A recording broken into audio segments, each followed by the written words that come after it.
Infinite power, infinite power, infinite power, power, infinite power.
Go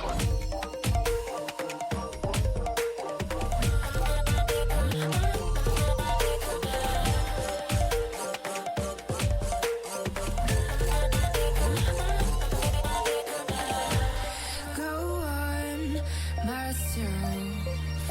I'm cold, still stainless. My glass half full. Always said, don't suffer no fools. Serpents, daydream. I bite, you call me lovely. Got a sweet tooth. Gonna get the sugar from you. When they say I'm a machine gun, I take it as a compliment. Honey, you should know I can be a weapon.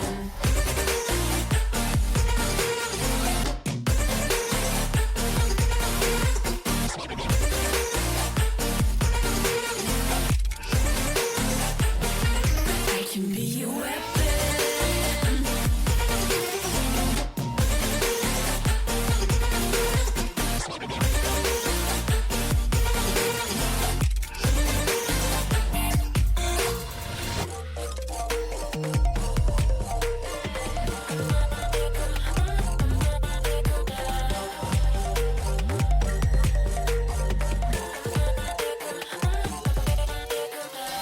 Come cold blood,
Into the night, city.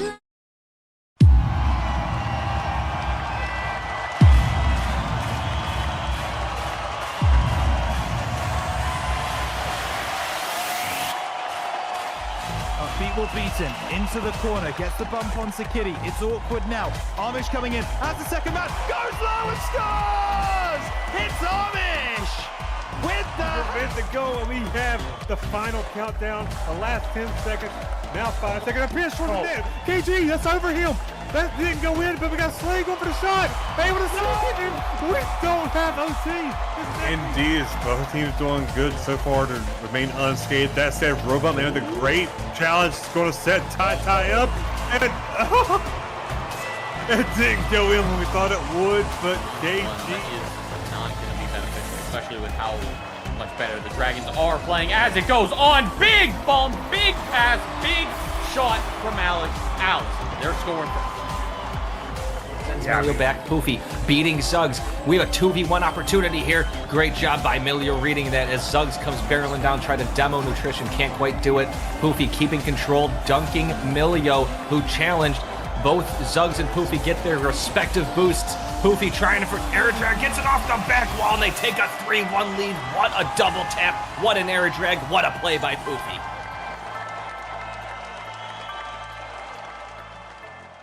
Good evening, everyone, and welcome to this Sunday night edition of FDL. It is I, your boy Conway Twitchy, hanging out here with KG Fan. KG Fan, how you doing? I am doing absolutely wonderful tonight. How are you? I'm good. Ready to see this wonderful matchup here, Adept League Gators Lobsters, and I know that a couple of these folks have some history here. Soup and Dill been playing together for a long time for these believe for the Lobsters here, so it'll be interesting to see how they handle Pilots and Rig.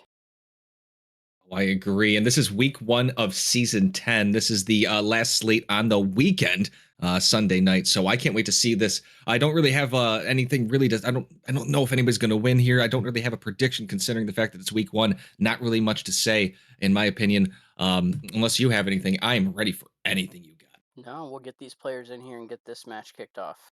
Heck yeah, I can't wait for this. I'm really excited. We've had a good weekend of games, Conway, and I'm really excited to see what we got going on right now. Yeah, Adept has been kind of that interesting spot to be right now. Everybody has some good skills, higher than Origin, obviously, but not quite to any of the other 2 levels. Dill's going to take a shot right off the rip around Pilot. Dill chasing into the corner, but Pilot's going to push out. Soup's going to demo Pilot, goes right back to the Lobsters side. Dill sends it. Somebody had that in the sky. It was a blur past my screen. I didn't see who it was. Pilots is on the ground chasing this one back. I hope Rig is in the net, and he is. He's going to pop that into the corner. And what do you think so far, KG? Right now, a little bit of a dunk here. Major has a turnaround right now. I'd say relatively even. A little bit of an opportunity to turn around, but Dill is back from the demo. Another demo, though. At least 1v1. Last stone cold 50, and then another 50 gets flipped in the air off to the corner. Pilots can't throw this on target, and Soup is able to send this around and make the Gators retreat. And we're coming up on a minute in, and good steal by Lil. Coming across the wall, little self setup.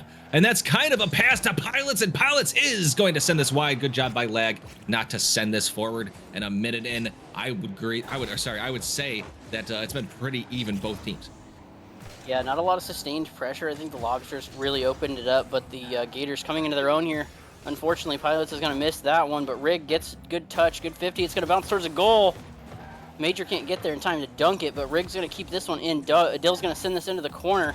Soup is rotating back as well. I think they're both going back post. Pilots tries to get there, can't get it. Soup's going to push it out. Dill sending it down the sideline towards the net. Is anybody back? Dill with a good ground pinch. That's going to hit the post. I thought it was going to go out, but Dill's going to open up scoring here for the Lobsters. 3:23 in this first game, and it's been real back and forth.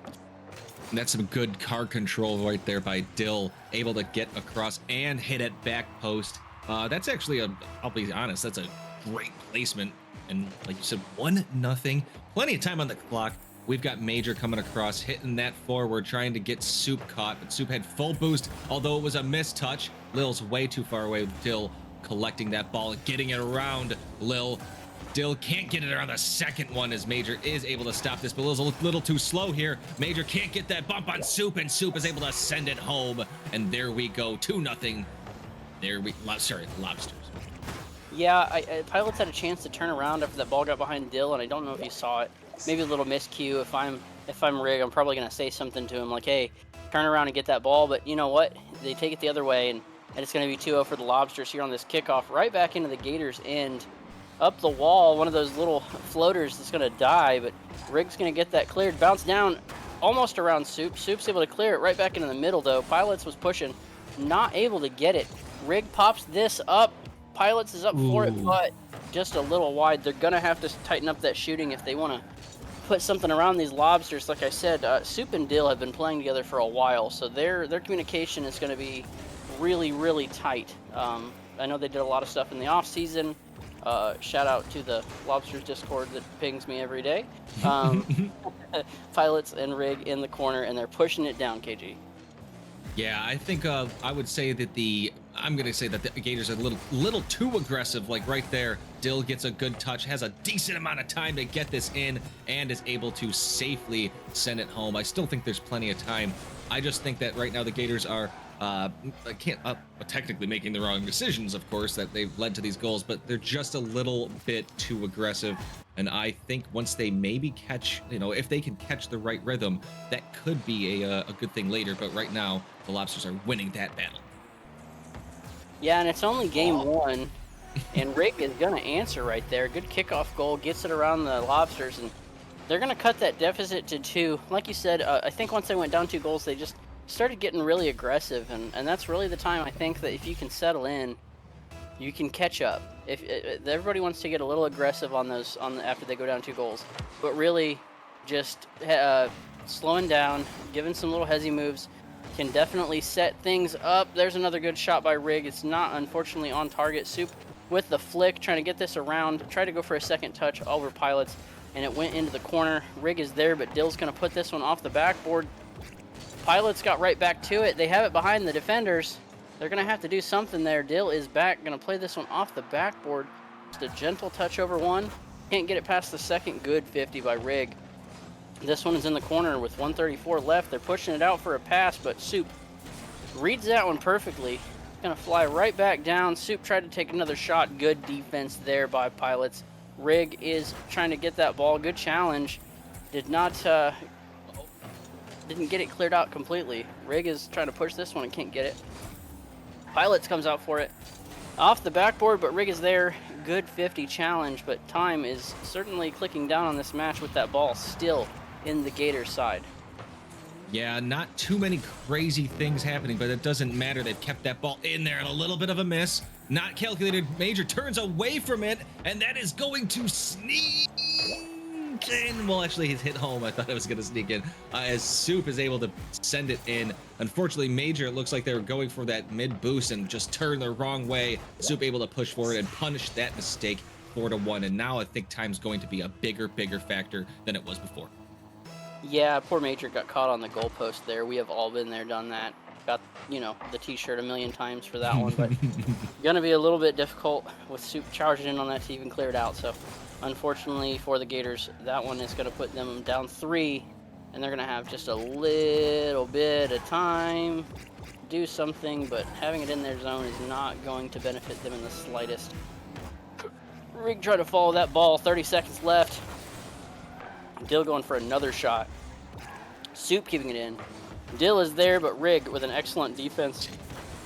And he gets the savior there. 15 seconds left in this matchup.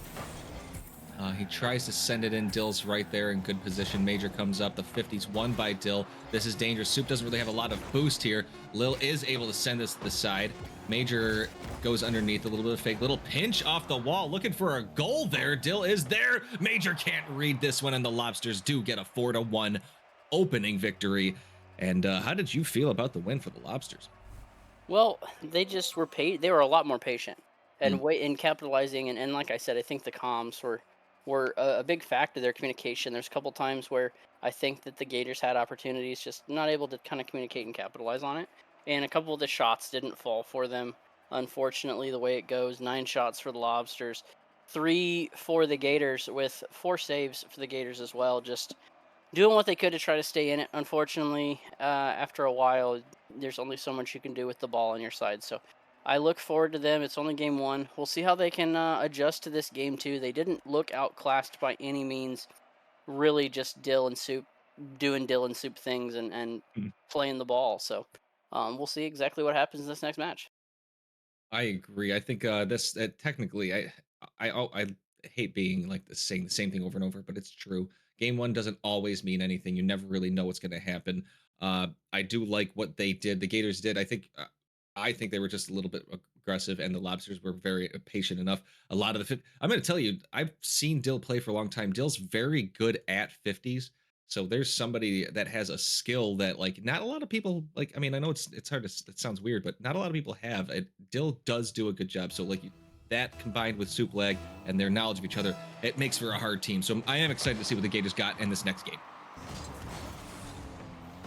Yeah, I agree with that. And really, I mean, the 50s, Rig doing a good job at the 50s, getting those second touches and doing what they can. But Soup's going to turn on this one. Just drive that in right over the defender there. Soup with the dominance, just flick moves. Putting a lot of work here. Just carrying it up and over, and the defender just not to get back. If I'm Major there, maybe I kind of jump and boost for that if you had any. He might not have. We haven't seen boost starvation or boost control really come into this play, but it could, rear its ugly head at some point. Rig's going to put that across. Dill has it. Dill rocking the yellow car here. Maybe making it just a little hard for certain reads as well, but that one's going to go in right away. And Major Pilots, I'm being told, is a she, and I think that's actually true. I want to say this is a person that Alyssa B recruited, so shout out Alyssa to grow the org. Pilots is a new person here, and I think that we were going to try to bring her onto the monkeys, but you know, she was just a little out of our skill range, unfortunately, a little under our style range. But this one's a good carry there by Soup. Pilots is going to turn on that one. This one right back into the Gators zone, and Dill with an open shot. That deflection is one that Rig is going to want back, but really just lots of time on the clock. They got to settle in. They can get a couple of these back, I feel it. Yeah, that one definitely. I know they were aiming for that corner to go up the wall instead of out, and you can tell that's sometimes it's hard to hit those balls the way exactly want to go, and that is a win by Soup. It's going to go wide though. Major's going to go up in the air, just gets enough touch on it, and a good job right there. A nice little collecting time here, giving Lil a chance to get themselves. Tried to punch it forward, couldn't get around Dill. Both of them don't really have any boost, and Lil is able to get this around. Major does get some boost, turning on this one, has a chance to push it forward, but unfortunately sends it to the side as Lil and Soup race for it, and Lil sends it to Dill. Major's going to turn around, not able to collect this one, but does send it up the wall and is unfortunately doesn't get that corner boost, stays on the wall. Lil's able to get this up. It hits the ceiling. Soup sends it off crossbar, is able to, it doesn't get the goal, sorry, and Lil's able to send it to the side, trying to clear it out, still can't get it out of their zone, and Dill's there to send it back in, and my goodness, the onslaught continues. Yeah, the Gators are doing a lot. Just not able to get that ball in a place where Pilots could touch it, and she was really pushing for that, but could not get there, and those are the ones that they're going to have to clear up to try to get back into this game for sure. Right here on this kickoff, Pilot sends it over. Is it going to get over Soup? No, Soup with a beautiful touch. Pilots is turning. This ball going to go off the corner, bounce back center, gets turned on by one person, and Rig is going to want that one back. Just not a good touch. No, unfortunately it wasn't, but they still got a chance here for Lil getting in there. Good save. Even though getting demo, Major decided to turn away. A good job turning away too. Major's coming to try to come off the wall, beat Soup, and Soup is able to get a little touch. Lil's able to send this forward in an almost decent clear here. They have a chance to get something going out of their own zone. Dill stops that ball from going forward into their zone, but unfortunately the bump attempt from Lil not able to get it as Soup collects it, sending it forward over Major. Lil stops it right to Dill. Dill sending it in, and that's going to go crossbar yet again as Lil sends this to the corner. Lil coming up to meet Dill, and Lil beating Dill as Dill gets that mid boost, making sure Lil starves, and now they have a counter attack right here. Conway halfway through. Gators really need a goal. They really need some momentum in their favor right now. Yeah, like you said, they're getting working hard to get those boosts, and it certainly seems to be working out for them here. That one, unfortunately, is not going to go what they were looking for. Bounces off the corner and around. Pilots gets a touch on that with the back of the car. It's up. It's a good pop over by Soup, just a little far for Dill to get to. That one's going to go out. Rig might have a chance. Soup's going to push this back to their own corner. Rig killed that ball there, trying to get it down to their teammate. Dill's going to push this down. Both Gators rotating back off the wall. Pilots and Rig with a team pinch there. Pilots rotating back. Rig tries to play it in the corner. Pilots is going to get a pop. It's up. Is Dill going to be able to get to that one? And does. This one right back in the Gator side, right on their goal. And to your point about the game ones earlier not necessarily mattering as much, we did see one yesterday that went 10-0. That's a long shot by Dill. And that one's just going to roll in. Dill with the hat trick here. 5-0 Lobsters, 1:15 left. And if you're the Gators, getting one on the board is going to feel like a victory here. And you're going to want more than one. But certainly they've had opportunities. Just going to have to really fight off this onslaught from these Lobsters. Yeah, if I had to guess, I kind of wish that there was a get up. I kind of wish there was a time of possession like available right now, like in, like, you know, somewhere on the screen that Rocket League had, so I could actually see. I felt like out of 5 minutes, even though we haven't gotten that way, it's been like an 80-20 is what it felt like. The Gators really haven't had any time in the other side, and that means the offense for the Lobsters is just a constant go. Lil's trying to send it in, not enough power with no boost there, and unfortunately that's kind of what's happening. Their touches, and that's a good 50 by Major to keep this away from on goal. But I think that's what's happening. The Gators, their touches aren't as crisp as the Lobsters are, and that's not the only thing, but like, you know, the Lobsters are playing super well. Major can't push this forward, and that's another goal. 41 seconds to go, 7-0. The Lobsters really are just using their claws. Yeah, and really, like we said, a lot of this is just time of possession and possessing the ball. It seems maybe the Gators are going for a lot more long clears, and it just plays into what the Lobsters are able to do. Good 50 there, good kickoff. Riggs going to turn on this and pop it over. Gets it around one. Going to carry it up to the wall towards the second one there. Dill pops that around. It looks like Major tries to get to that ball. She can't quite get to it. It's going to push down. Soup possessing the ball again. Good pop there. Good challenge. Dill's going to pop that, carry it right back in. Pilots is going to flick this with the back of the Finnick there. 15 seconds left. Pilots can't reach that one. Dill's going to pop that out. Soup is there. If Pilots can turn... Pilots tried to turn on that, just not able to get there, and ended up bumping off the defender. 2 seconds left. Good long clear by Rig. It's going to bounce mid. Oh! The shot had an opportunity, but did not go in. It's right, and those are the two close things. Look at just before that, you had Major almost scoring, or getting there, but instead of scoring the ball, they scored Dill, and that time right there, Lil just couldn't get enough power, and I think that's like a lot of the things that are happening. Just not enough power. Their touches aren't where they want it, and the Lobsters. It's not that the only reason Lobsters are winning is because the Gators are having those things happen. The Lobsters are taking advantage and playing well, so it's like that's just like a double whammy of like, hey, now we need to pick ourselves back up. Now we need to take it to them, and we need to fix. And it's a lot, but it can be done. And I believe in a game 5. No, absolutely. If they get fired up and worked up in these next two, they can certainly make this a good series. They will have some work to put in, but they're showing improvements as we roll along here. And unfortunately, scoring Dill isn't going to count, but that was a good move there. I will say that if I'm the Gators, like, and we're lucky to see this from a different view, and I can see if I'm the Gators, I think you just calm down and have confidence in your touches. You can do it. You're here. You got this. Soup misses right there. Major misses. Now just give yourself time here. Lil sends us into the corner. Maybe a little bit of a self-setup play. Unfortunately, hits the wall a little awkward, and Dill is able to send this up. Major sending us against the wall. Dill gets a send down as well. Lil get right back into the corner. Now they need to get this back out. That's a little bit of a mistouch by Major. Unfortunately, those are the things that have been happening. Right there, Major was there in the right spot, but just couldn't push it forward. Was a little too far underneath it, and if they I think you said, calm down a little bit, things can change. Yeah, there was a little bit of a double commit there too, which kind of hurt them. If one of them doesn't go for that, they're able to stay back. That ball probably doesn't go in the net. This one, another sideways kickoff there. Pilots is going to go for it, but Dill already has it up in the air.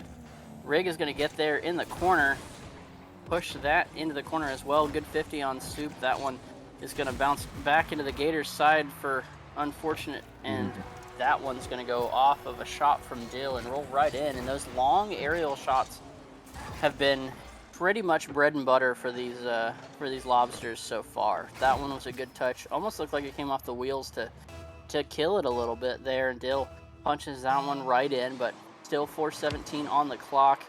And I like the challenges and the 50s here by the Lobsters.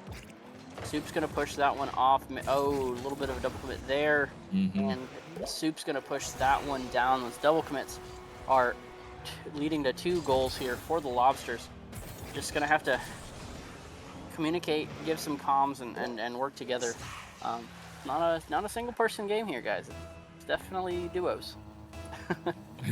No, I think that they got, just calm down. You've got this.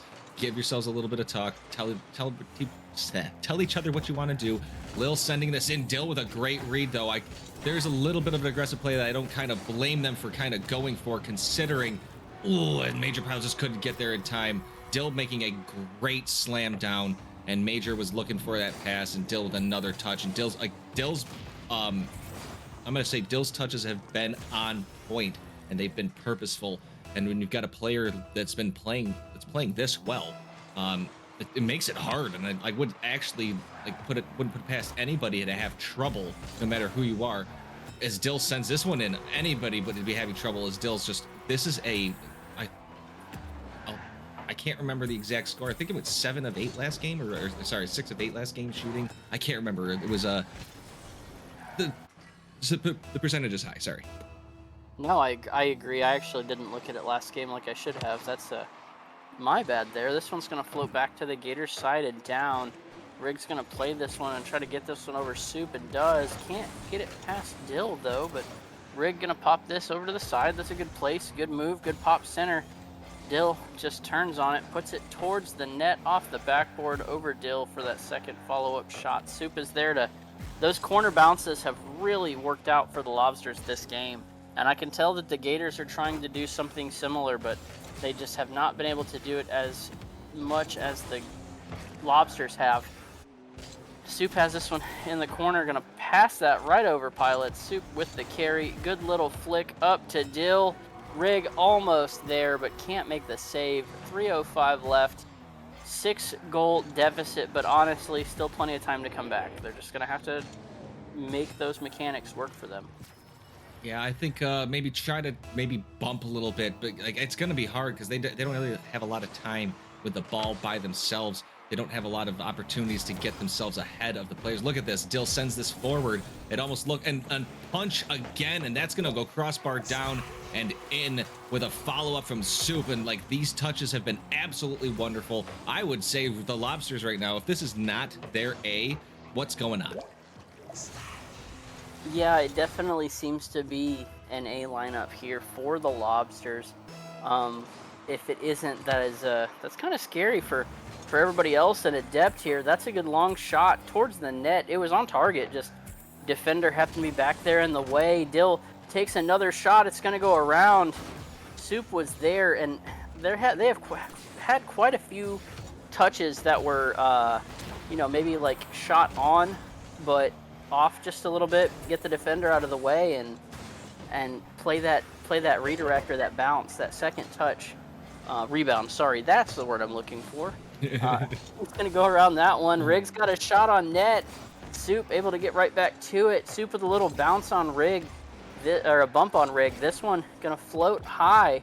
Soup's up, gets the touch off the nose. Air control there, perfect, but Rig able to read that one and take it off the top.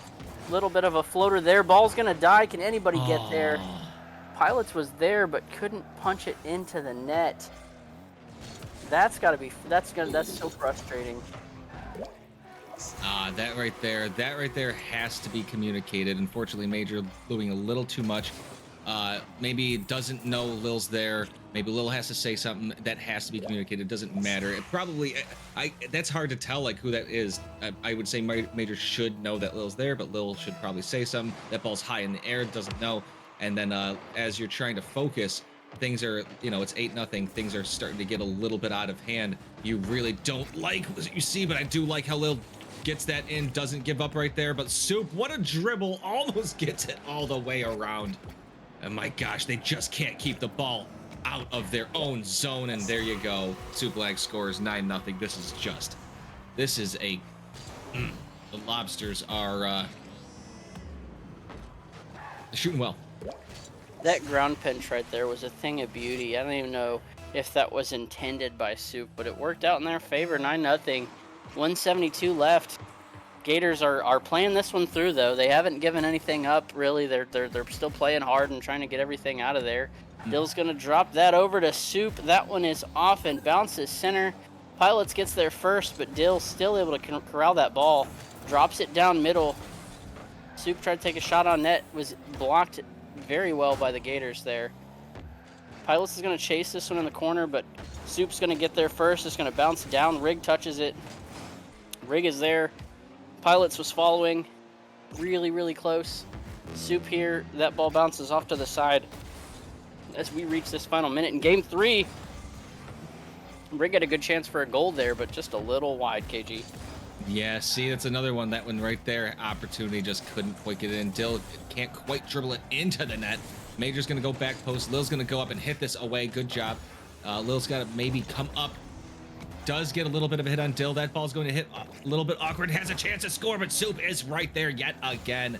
Nothing able to do. That's going to be a pass to Dill. Dill sends it up. Unfortunately, that was a pass you don't want to make if you're that team. And that ball goes wide. Not able to get in the double-digit score yet. Unfortunately for the Lobsters, but here we go. An opportunity here for the Gators yet again. Lil gets one up. Soup gets a great save, and unfortunately, no follow-up. 10 seconds to go. Soup with a pass up to Dill. Dill with a miss. Can Major get on there? No, we've got double digits for the Lobsters. Yet another 10-0 game for the weekend. Yeah, and in Major, I think if they pre-jumped that a little bit, could have definitely punched that in for the Gators. But all of that is going to come with time and working together. It is week one, and it's going to hurt for a little bit, but they're certainly showing flashes. And with some good work and teamwork, that one's going to float over. Lobsters are going to take this one, but the Gators showed heart. Really, they just, like I said, it's just comms. That's going to be the biggest thing for them to work together on. They played well together, and I thought that they did great, but just gonna have to really work on that. And it's not very often that you're gonna run into a team like Soup and Dill, who, as we've Mm-mm. talked about, have been playing together for years and Mhm. pretty much know exactly where each other's gonna be on that field. Yes, there was that lone, well, like that, not that lone. There were not many double commits. The last one at the end there, that could have just been because they were, they're up 9-0. That maybe that lapse. Maybe they're trying not to do that. Maybe that's an active thing, and they're going to be mad at themselves later. You don't know. It doesn't matter. I would argue that no matter what, you're not. It's not that this still could have been a sweep, even had the Gators played a really good game, because the Lobsters played really well. I mean, their touches were solid. Their like the comms, I don't know obviously, but it seemed solid. They were in great position at all times, and they got their boost. They were able to keep, I would say, for the entire series, an 70-30 at least in possession.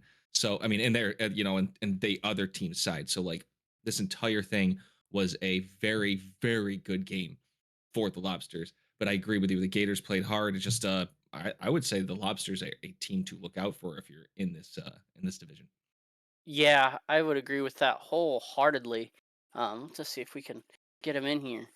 Soup, not a big talker there. Dill loves to do interviews. Maybe Dill will get in here for one here, but um, they just off the wall. Yeah, Lobster's going to be somebody to look out for. And yeah, I mean the Gators they had good touches and they were working together pretty well for a while there. I think maybe they just started to get frustrated once the time started running down and the deficit started going up. We've all been there. It's not hard to do. Little aggression in game one kind of cost them, but the Lobsters are such smart players that they're gonna find an opportunity. So hopefully these Gators don't feel bad about this at all because they were definitely giving them some trouble. It just didn't just ball just didn't fall their way. Yeah, no, definitely. Again, you got skilled players. I agree with you. There's a lot of things that you can think about, like just hey, we did this right, we did this right, we did this right. I don't know. Maybe it's nerves. You don't know. You said you had a new player. She did great, but like maybe like I don't. A lot of people they say the first time on stream can get a little weird, and that's okay too. There's nothing wrong with that. This is week one. There's still plenty of time to work on things, and like you said, you'll come. You could get for those of you who don't know, there are people out here in this league that are willing to help you with like replay reviews and a little bit of coaching here and that. So don't be afraid to reach out and do that. Like and that will happen. You'll see people grow, and that's what I said. I love saying about the beginning of the season, watching teams grow and get better. It's always fun, and I'm always ready for it. Let's go. That's right. And that's the best part about FDL, I have to say, is just the amount of people who are willing to help everybody else. You know, everybody wants the level of competition to be strong, and so if you need help with people, there's people that'll scrim with you and play with you, and the growth that I have seen in this group of people has just been phenomenal. So I love everything about FDL, and I'm very happy to be a part of this. Yeah, I agree 100%. Are we having interviews? It does not appear that we are. So that will do it for this first hour.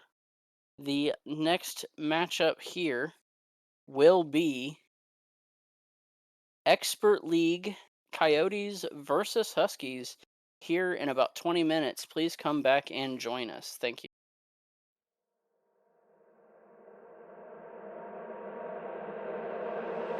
Solar eclipses.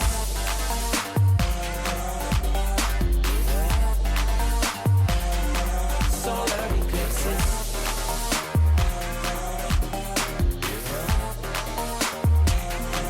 Solar eclipses. Caught up in your gravity, always end up lost in your wake. Intoxicated, maybe we get started again. Caught up in your gravity, always end up lost in your wake.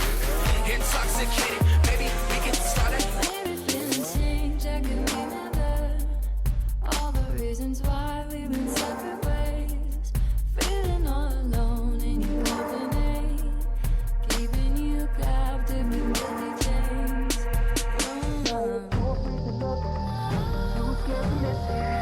We're night and day, solar eclipses. Too afraid to look, too scared to miss it. We're night and day, solar eclipses.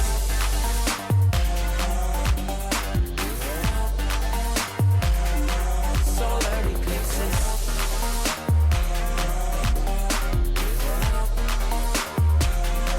Solar eclipses. Caught up in your gravity, always end up lost in your wake. Intoxicated, maybe we get started again. Caught up in your gravity, always end up lost in your wake. Intoxicated, maybe we get started again. Tomorrow we build, depends on the future we want, we can make it as real. Maybe we will, though, give up the ego. Making it feel good. Too scared to just let it go. Too scared to just let it go.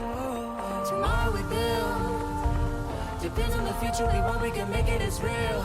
Maybe we will, though. Give up the ego. Making it feel good. Too scared to just let it go. Too scared to just let it go. Caught up in your gravity, always end up lost in your wake. Intoxicated, maybe we get started again. Caught up in your gravity, always end up lost in your wake. Intoxicated, maybe we get started again.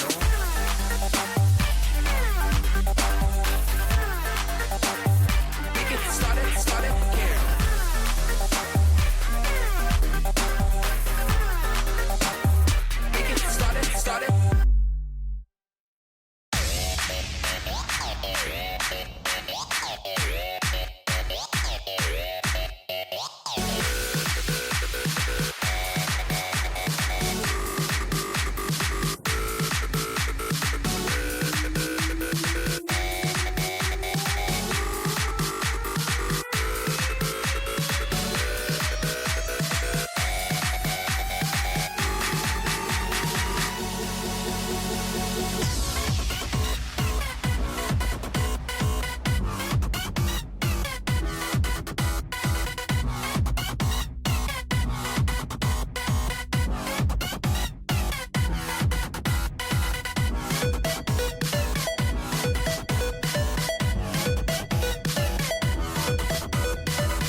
infinite power, infinite power, infinite power. Infinite power.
Go on, myself. I'm cold, steel stainless. My glass half full. Always said, don't suffer no fools. Serpents, daydream. I bite, you call me lovely. Got a sweet tooth. Gonna get the sugar from you.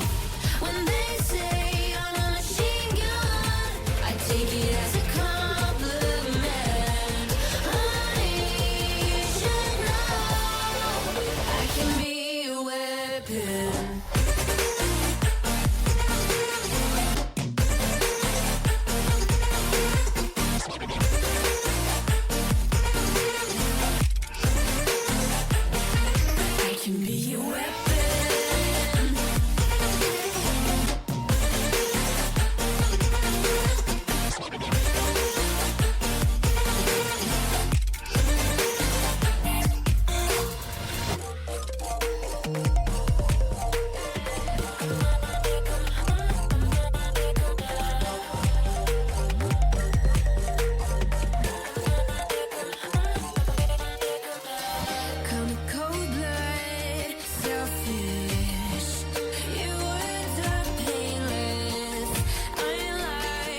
when I drive, and it feels so dangerous. They say I'm a red flag, 'cause they want it so bad. You should know I'm holding on to what I had. When they say I'm a machine gun, I take it as a compliment. Honey, you should know I can be a weapon.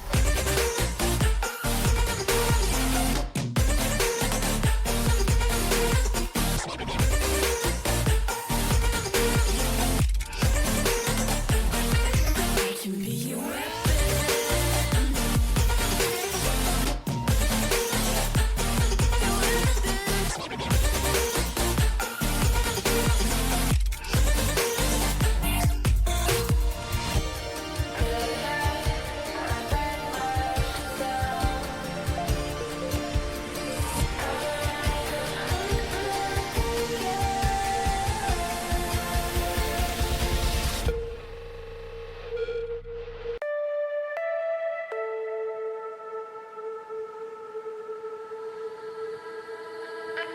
Those eyes and body see through.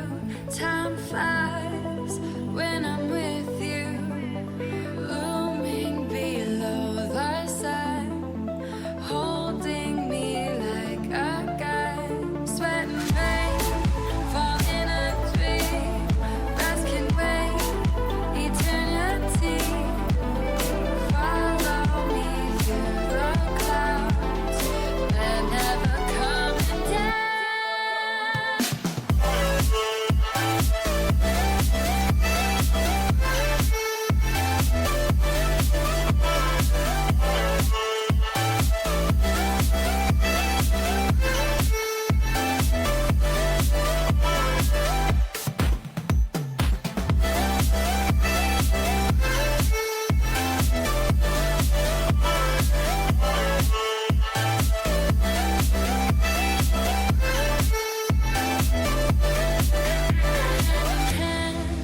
Under the moon, day and night, journey with you.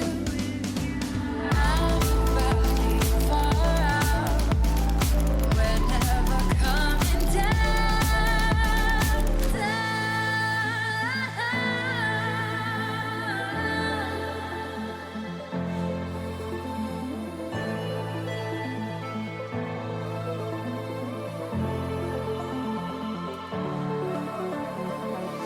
If we're getting closer, if we're getting closer, if we're getting closer. Good evening, and welcome back to hour 2 of this Sunday night matchup for week 1. We have an expert league Huskies Coyotes matchup here. I'm Conway Twitchy again, and I am joined this time by Awesome Bill from Dawsonville. Awesome Bill, how you doing tonight? I'm having a phenomenal night, wrapping it up with a little bit of high level Rocket League here. Excited to see the Huskies and Coyotes go at each other for Expert League. Sure, we're going to be ready to get going in just 1 second. Yeah, we'll get them going here. Not sure on predictions. It's still early in the season, you know. Hayes and Finer play really good. Ray and Cliff pretty good as well. So let's get this kicked off here. Kickoff in the middle. Prediction at this point. Kickoff in the middle here. Cliff's going to put a shot towards the net. Finer's going to turn that one down. Hayes waiting in the front post there. Going to turn up the field and get it over a defender there, or get it over a player. This one's going to roll. Cliff can't get it. Finer's going to punch that one across the net, and that's going to go in right away for the Huskies. Looking good so far. Cliff tried to get that ball off the back wall and did not get the touch they were looking for, unfortunately. So frustrating to just fly off the wall like that. You feel so close in the moment until you just swing past the ball. And what a phenomenal pinch on the post there from Finer to smash that in. That one's going to get sent mid and sent right back down to the Coyote side by the Huskies. Ray waiting for it. gets a good touch, sends it out. Finer couldn't corral that one to keep it in. They're going to take it back to their own side and take it into their corner there. Finer playing off the ceiling. Ray is going to fight that one. It's going to float in front of the net. Clifford takes the shot, not able to get that in there. Finer is there, fights with Ray. Good 50 down the field. Cliff turns on it, but Finer steals it off the nose. That one floats right back to Hayes, but looked like Ray who sent that one the long ways back down to Finer, who's going to catch this on the wall. Long pinch, could be in, is not in. Ray's going to meet that one as it bounces off, floating at midfield. Cliff is there, going to put it on net. Finer was not, or makes the save, and this one's going to get sent all the way back down. The Coyotes are getting some pressure, but not sustained as much as maybe the Huskies are getting, as that one's going to float in front of the net there. Yeah, ball moving upfield, Bill. Yeah, it's been really, really, really hard for the Coyotes to sustain any kind of pressure, and it feels like Finer especially, both the Huskies, but Finer especially, is just like, if you pinch the ball on them, it's their ball now. Their pinches have just been phenomenal to start this game out. If that's going to be sort of a standard of play from them, you know, for the rest of this game, for the rest of this series, for the rest of this season, that's got to be scary for the people in Expert League to see.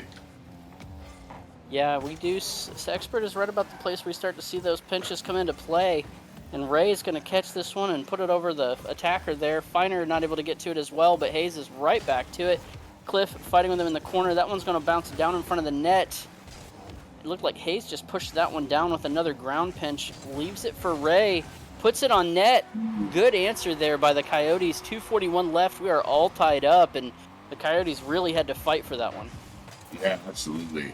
But I like the fight. You know, they kind of gummed things up in the Huskies' end. They didn't go for anything like too big or high flying, and created a situation where Ray can call their number with an incredible shot there. You know, and when you know you got it and you can take it like that, that's how you get yourself back into a series. Good save there by Clifford, but bounces right off of Hayes to keep it in their end. Ray's gonna look like they're gonna chase that one off the wall. Decides against it, fights back, pops it up. Both defenders are up.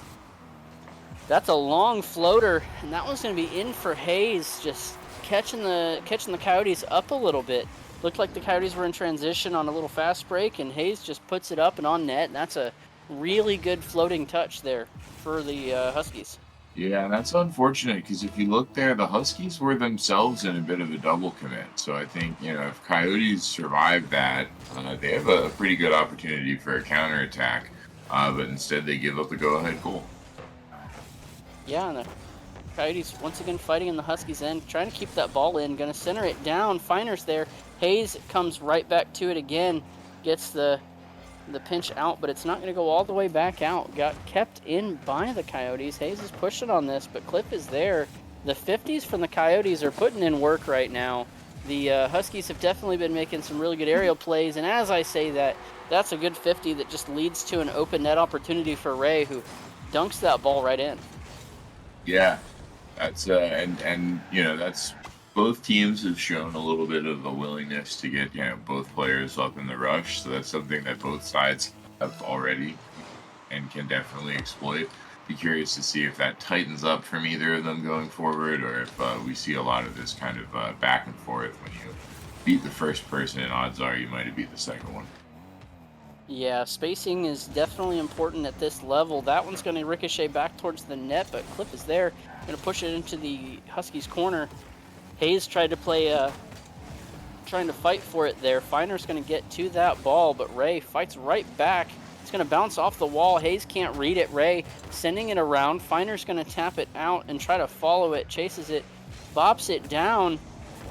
Cliff was there, and a good save. It was very, very close. Almost caught the post. That one's going to get sent right back. Finer's there. Ray with another beautiful 50 down the field. 1 minute left. We are all tied up. Cliff trying to attack that ball in the Huskies' end, and it's going to just float up. But Ray steals another 50, and we're looking at just under 50 seconds here, Bill. Yeah, and I think this match has really evened up a lot more. I think Coyotes have, you know, felt out the Huskies a little bit. Huskies came a little bit harder out of the gate. And, yeah, this is really boding well for an entertaining series. Oh my goodness, almost bar down to seal it almost. Yeah, almost. That goalpost, that crossbar playing really good defense for everybody right now. Hayes is going to put that down. Cliff turns on it, gets a touch. Maybe not the touch they were looking for, but Ray catches it off the ceiling. Cliff with a really good shot. 10 seconds left. That one could have been the decider, but this one's going to stay in. Ray's going to send it long. Finer turned towards it, but then tilted away. Finer's going to send that one around, and we go to overtime in game 1 here. Right to 2-2 first game. Crazy to go to overtime, but both of these teams very close, like we've mentioned. Yeah, absolutely. And they really figured each other out. There hasn't been a lot given up since that last goal. And that's true of either team right now. So this is could potentially be a very long overtime if both teams keep playing. Yeah, that one's in the mid there. Huskies had it. Cliff's going to get that one. Ray turning back for some boost. Finer's going to play this off the wall and send it mid. Ray can't get to it. That one is up. Clifford in net. Clifford's going to chase this out. Puts a little bit of pressure on Hayes. Hayes cannot put that one in the net. And we're 45 seconds into this overtime. Finer and Ray fighting over that ball in the corner. Clifford's going to turn on this. Almost had a good pop out, but just barely missed it. Did get a pop there. Clifford's got it in the corner. Has Finer to beat. That one's up. Finer's going to push it out and follow that ball. Good touch to midfield. Ray is there to meet him. That one's going to keep going. Cliff and Ray were together there. Ray's going to fight that ball, use the roof, and the Coyotes are going to take game 1 in OT, 106, and just the fight on this play. I mean, and everyone watching can see just absolutely no boost on Ray. Just willpower alone drags that past the Husky number 1. I didn't see who was who. Pushes it on net, and then just to plow through with that 50 with no momentum behind. That's someone that wants to score, and that's a well-deserved win from the Coyotes. Yeah, shots were even here. 4-4 for the Coyotes, 3-5 for each of the Huskies. Finer with 4 saves, put in the defensive work. 5 saves total for the Coyotes, 5 saves for the Huskies. So really one of those shots that just barely missed that net. Probably that crossbar shot is going to be the one that makes the difference as far as the scoreboard says. But the Coyotes picked it up there in the last minute or so with the pressure and just paying attention to what the Huskies were doing and exploiting it. That was just an excellent matchup.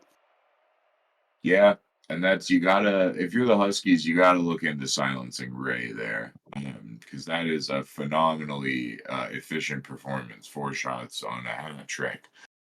So a phenomenal game from Ray, definitely in the back 9 in OT when it mattered. But also, Huskies gotta watch they're not giving up as many chances there, and they might have a chance to take game 2.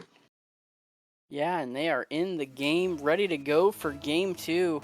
This ought to be a fantastic one. Huskies fighting not to go down 0-2.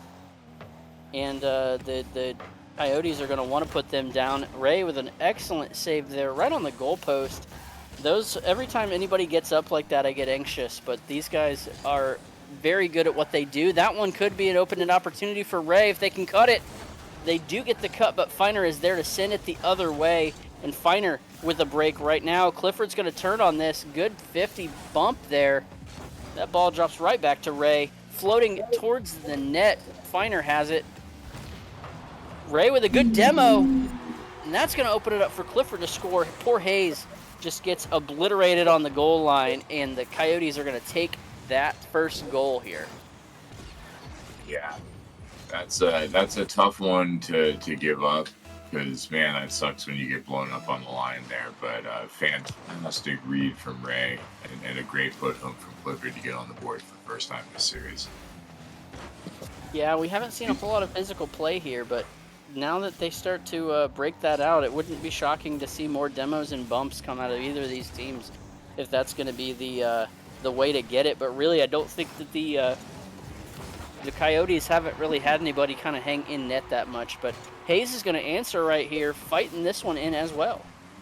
Yeah, absolutely getting a little bit of revenge there, doing it to Ray, just powering that home to tie it up.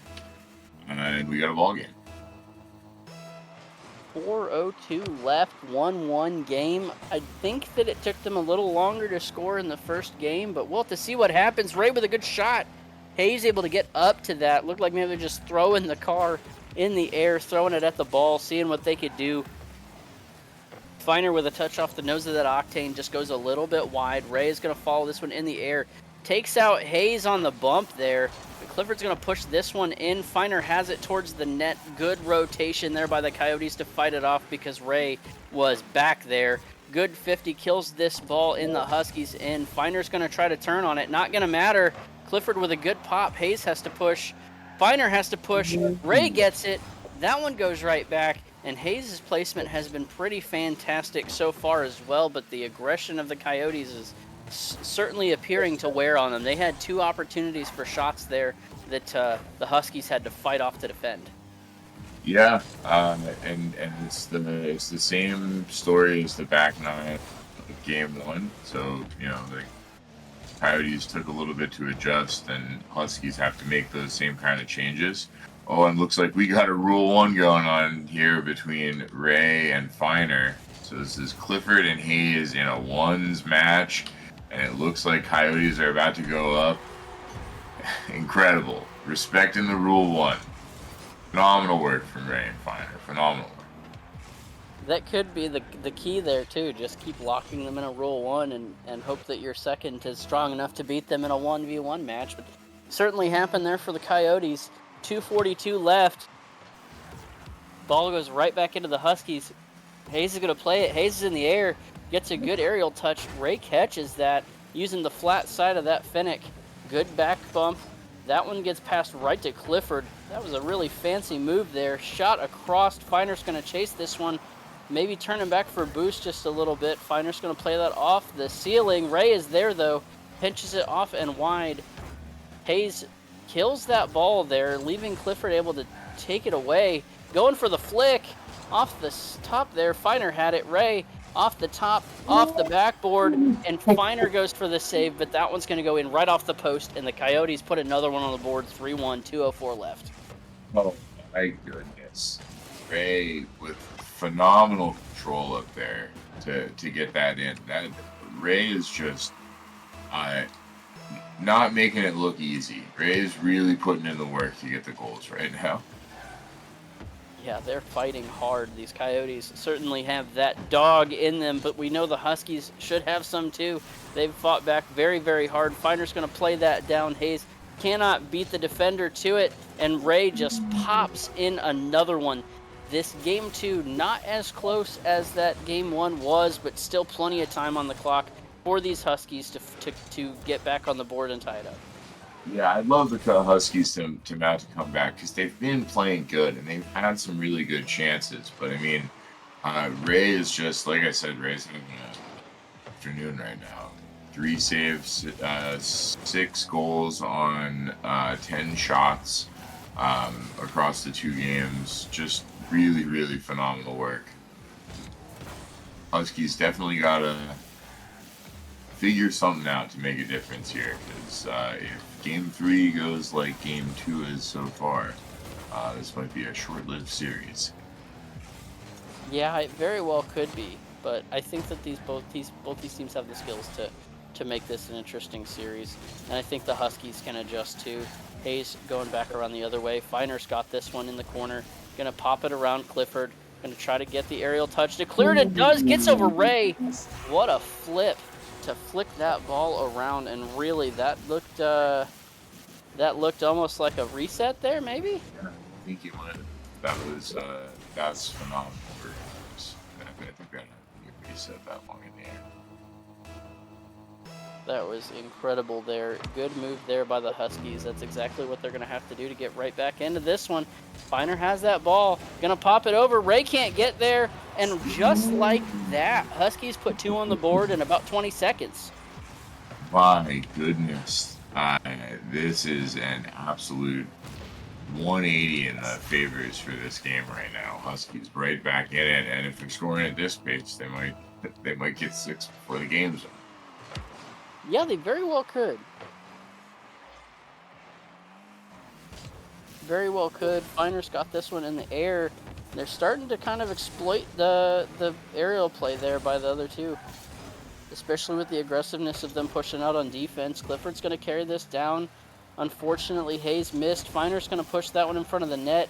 Maybe a little bit close. Gets to the boost like they were looking for. 30 seconds left. Gets it around Clifford. Hayes is there, but Ray fights that shot off, but Finer is right back. Going to try to force that one in. Clifford gets there, pushing it down the sideline. Goes for a little bit of a fake.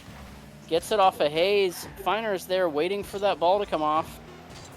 Leaves it in front of the net. Dangerous place, but Hayes bounces that one. Long clear. Can't get it back.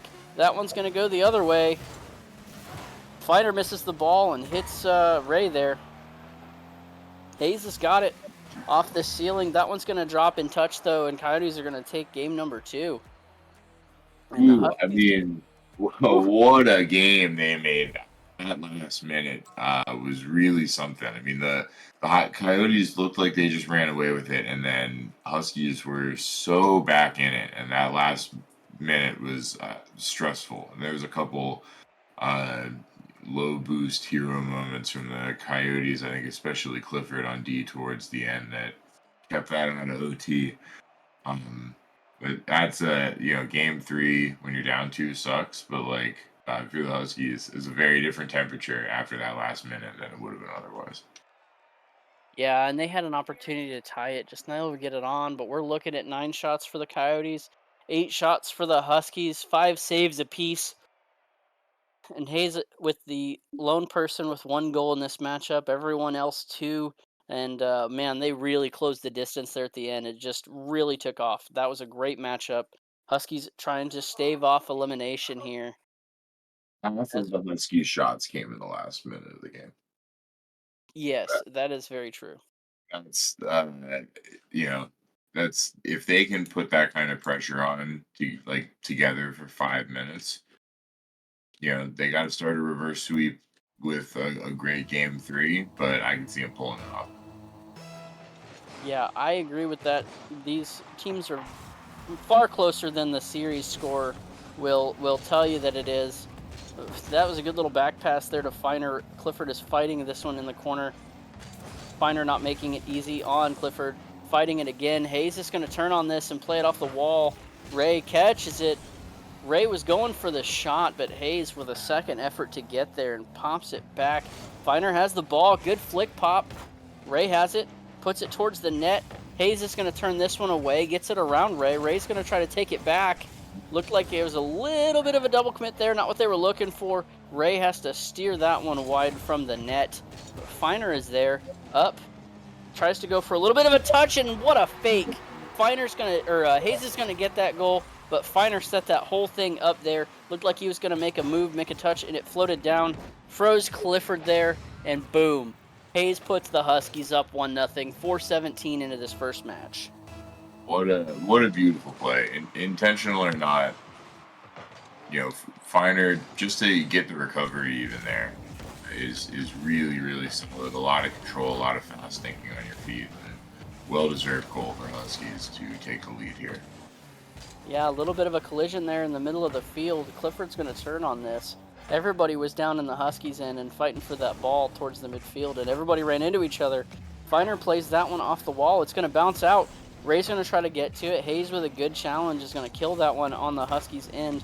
Ray takes a long shot. Finer meets it off the post. Clifford is there.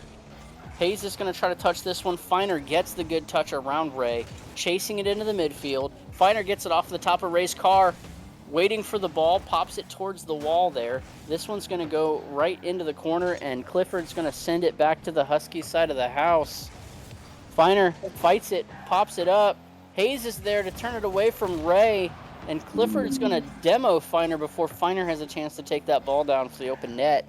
Clifford fighting this one in the corner. I think they got the boost there. Finer's there, going to try to get it over Ray. Hayes could not get to that ball, but it was a great pass. Finer fighting it, and I like what the Coyotes are doing here, Bill. Yeah. Oh, they're definitely trying to stay in it right now, and it's been all Huskies so far. I do like a lot of what they're putting in, but they're giving the Huskies a little bit too much space. I think it's especially up in the air from distance. You got to be right in their business. And so far that hasn't happened. I feel like that was sort of the difference in the first couple games. Yeah, and the aerial control there by Feiner is a thing of beauty, just carrying that one down the field. Hayes is going to turn on this, waiting for Clifford. Good touch there.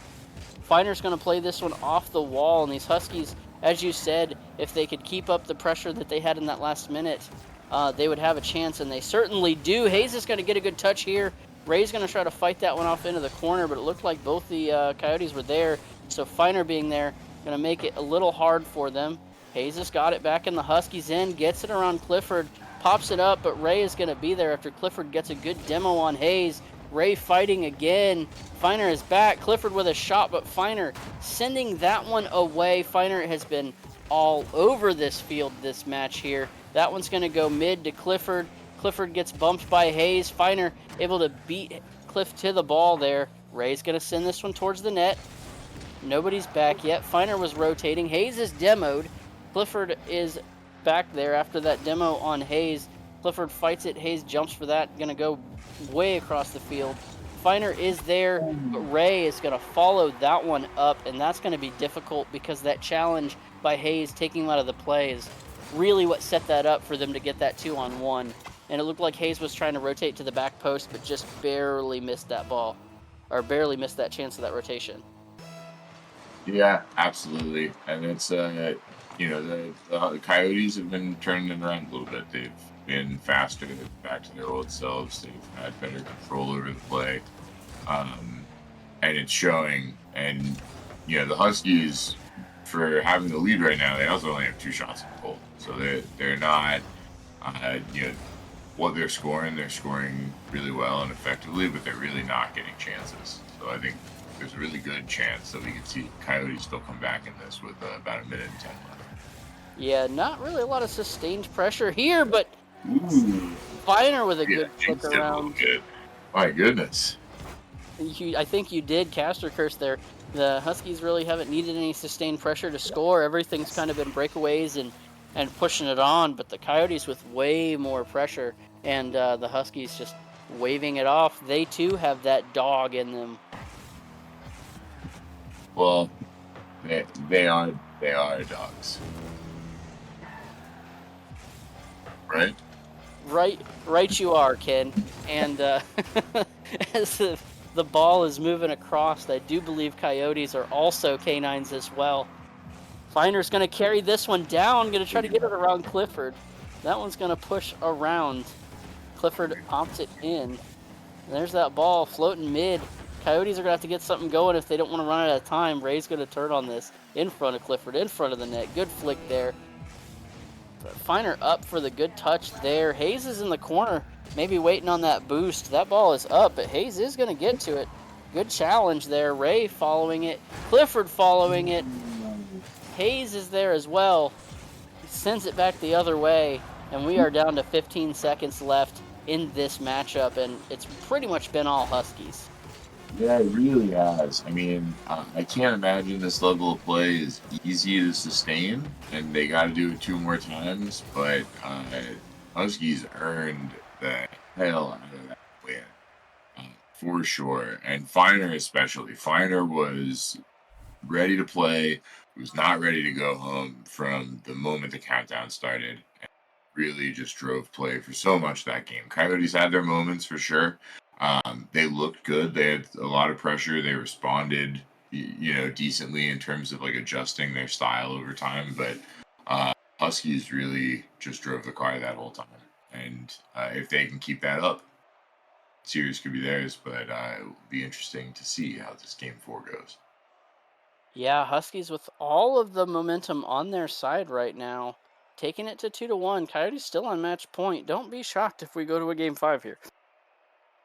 Yeah, it's a lot of opportunities for the Coyotes to like have a bad game. Like this is part of the reason you go up to. It's like, yeah, everyone wants to sweep, but like really what matters is winning a series. So, you have one where you can be like, oh, hey, like they really turned it up, and then take some time and respond, and you keep your head cool in a way that obviously like the Huskies can't. Like if the Coyotes go up high on the Huskies, we could potentially see a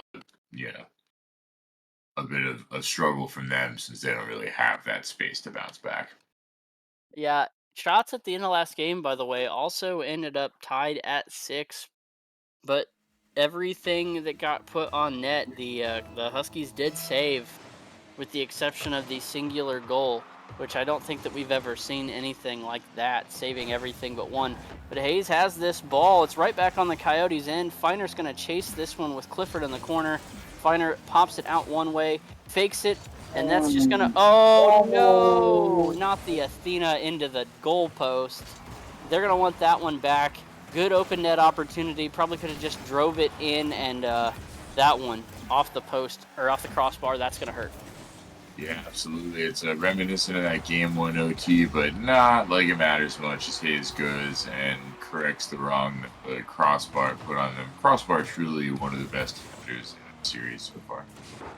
Absolutely. We've seen 3 or 4 shots go off up there, but that one's going to put them up early with 4:28 left in this game number 4, 1-0, and everything really has started to become their way after that last minute of that game number 2.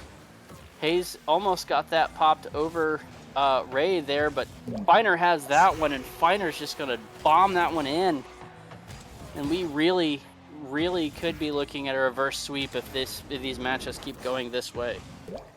Yeah, I mean, this has been a tough start for the Coyotes. What is a series clinching game, and that's true of this and last game. Huskies have just been here to play. They really got to batten down the hatches because you don't want to give a team like this momentum on game 5.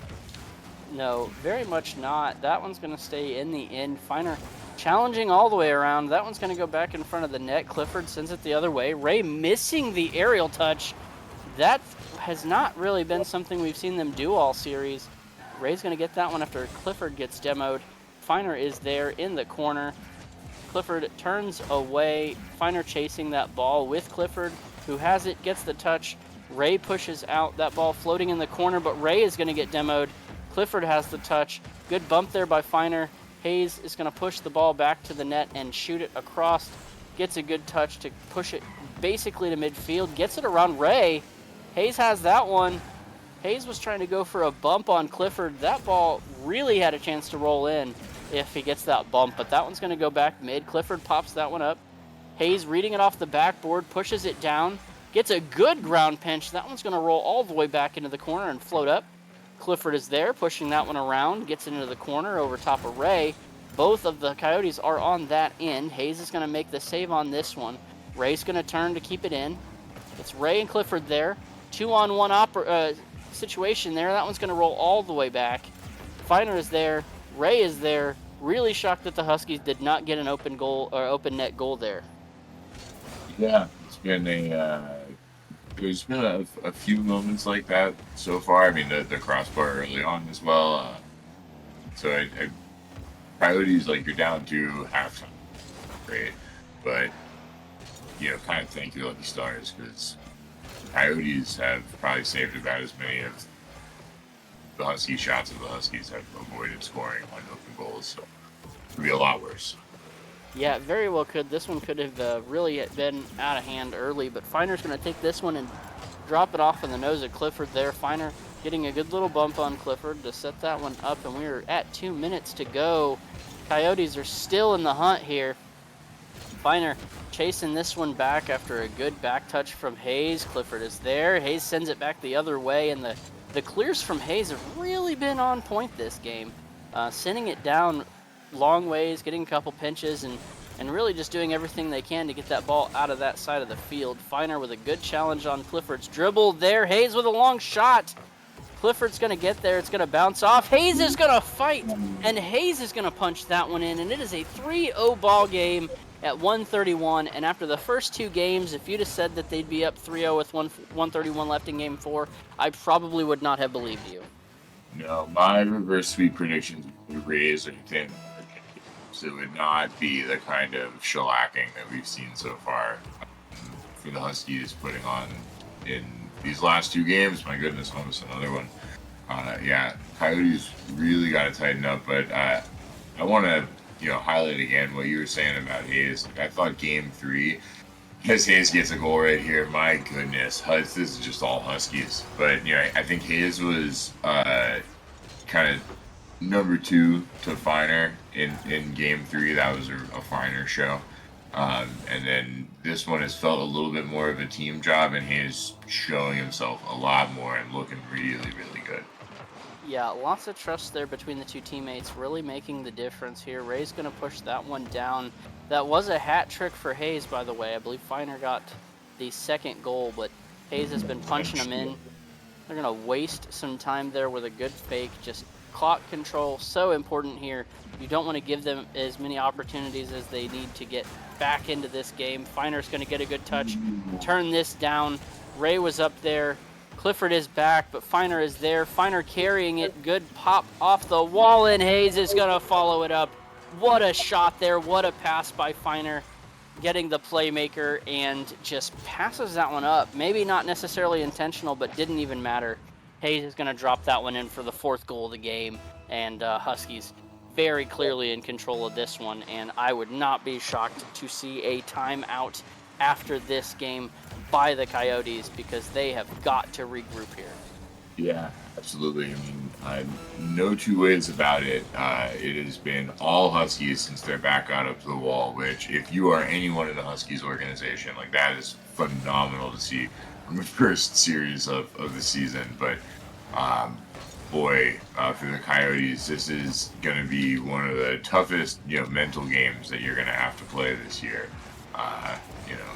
You're on stream, you played so well and so dominantly for so long, and it's just completely slipped out of your grasp so far. I mean, they got another game, comes down to just one 5-minute round, maybe a little OT, but what a showing from the Huskies so far since things stopped going or started going their way at the end of that game too. Yeah, the turnaround has just been absolutely insane, and 7 shots on goal. Hayes was 4 for 4 on shots there, adding an assist and 2 saves, and scores almost identical for both the Huskies and for both the Coyotes, very close to within each other there. Ray 2 saves and 4 shots versus Clifford with really 1 shot, but they were everywhere making moves. So yeah, that game is just absolutely if you did, like I said, the way that it's been going after game 2, I would not have believed it, but they were almost into game 2 and had an opportunity to bring that one back. So at this point, they could have had a chance to have this series already. Yeah, absolutely. I mean, if you go from the last minute of game 2, I think the score is like 11-1 for the Huskies. Uh, so Coyotes, like, they're in this position because they can beat the Huskies, but they need a lot more consistency. They need a lot more attack. They need to foil both of the Huskies at all times. They need to break down the play completely, because when Huskies are running the table, they're scoring. I mean, they're scoring on every single chance they get. Literally, hey, it's 4 for 4. You have to find a way to. Yeah, and we're right back into this one. No timeouts taken by anybody. Ray up in this one. Ball on the Huskies side. Hayes is going to turn that one away. Finer with a demo on Clifford. Ray pushing that ball back down the field. Finer is going to chase this one into the corner. Clifford and Ray with a double commit in the corner. That one's going to float out, and almost an own goal there. Showing a little bit of Eagles there, but Ray is going to catch that one. Hayes is going to just fight that one back. Ray in there. Finer gets the demo on Ray. Hayes is going to push this one, but that one's going to go back. Finer catches that one. Ray trying to play that off the wall and can't. And oh my goodness, the momentum pendulum has really, really swung against these Coyotes.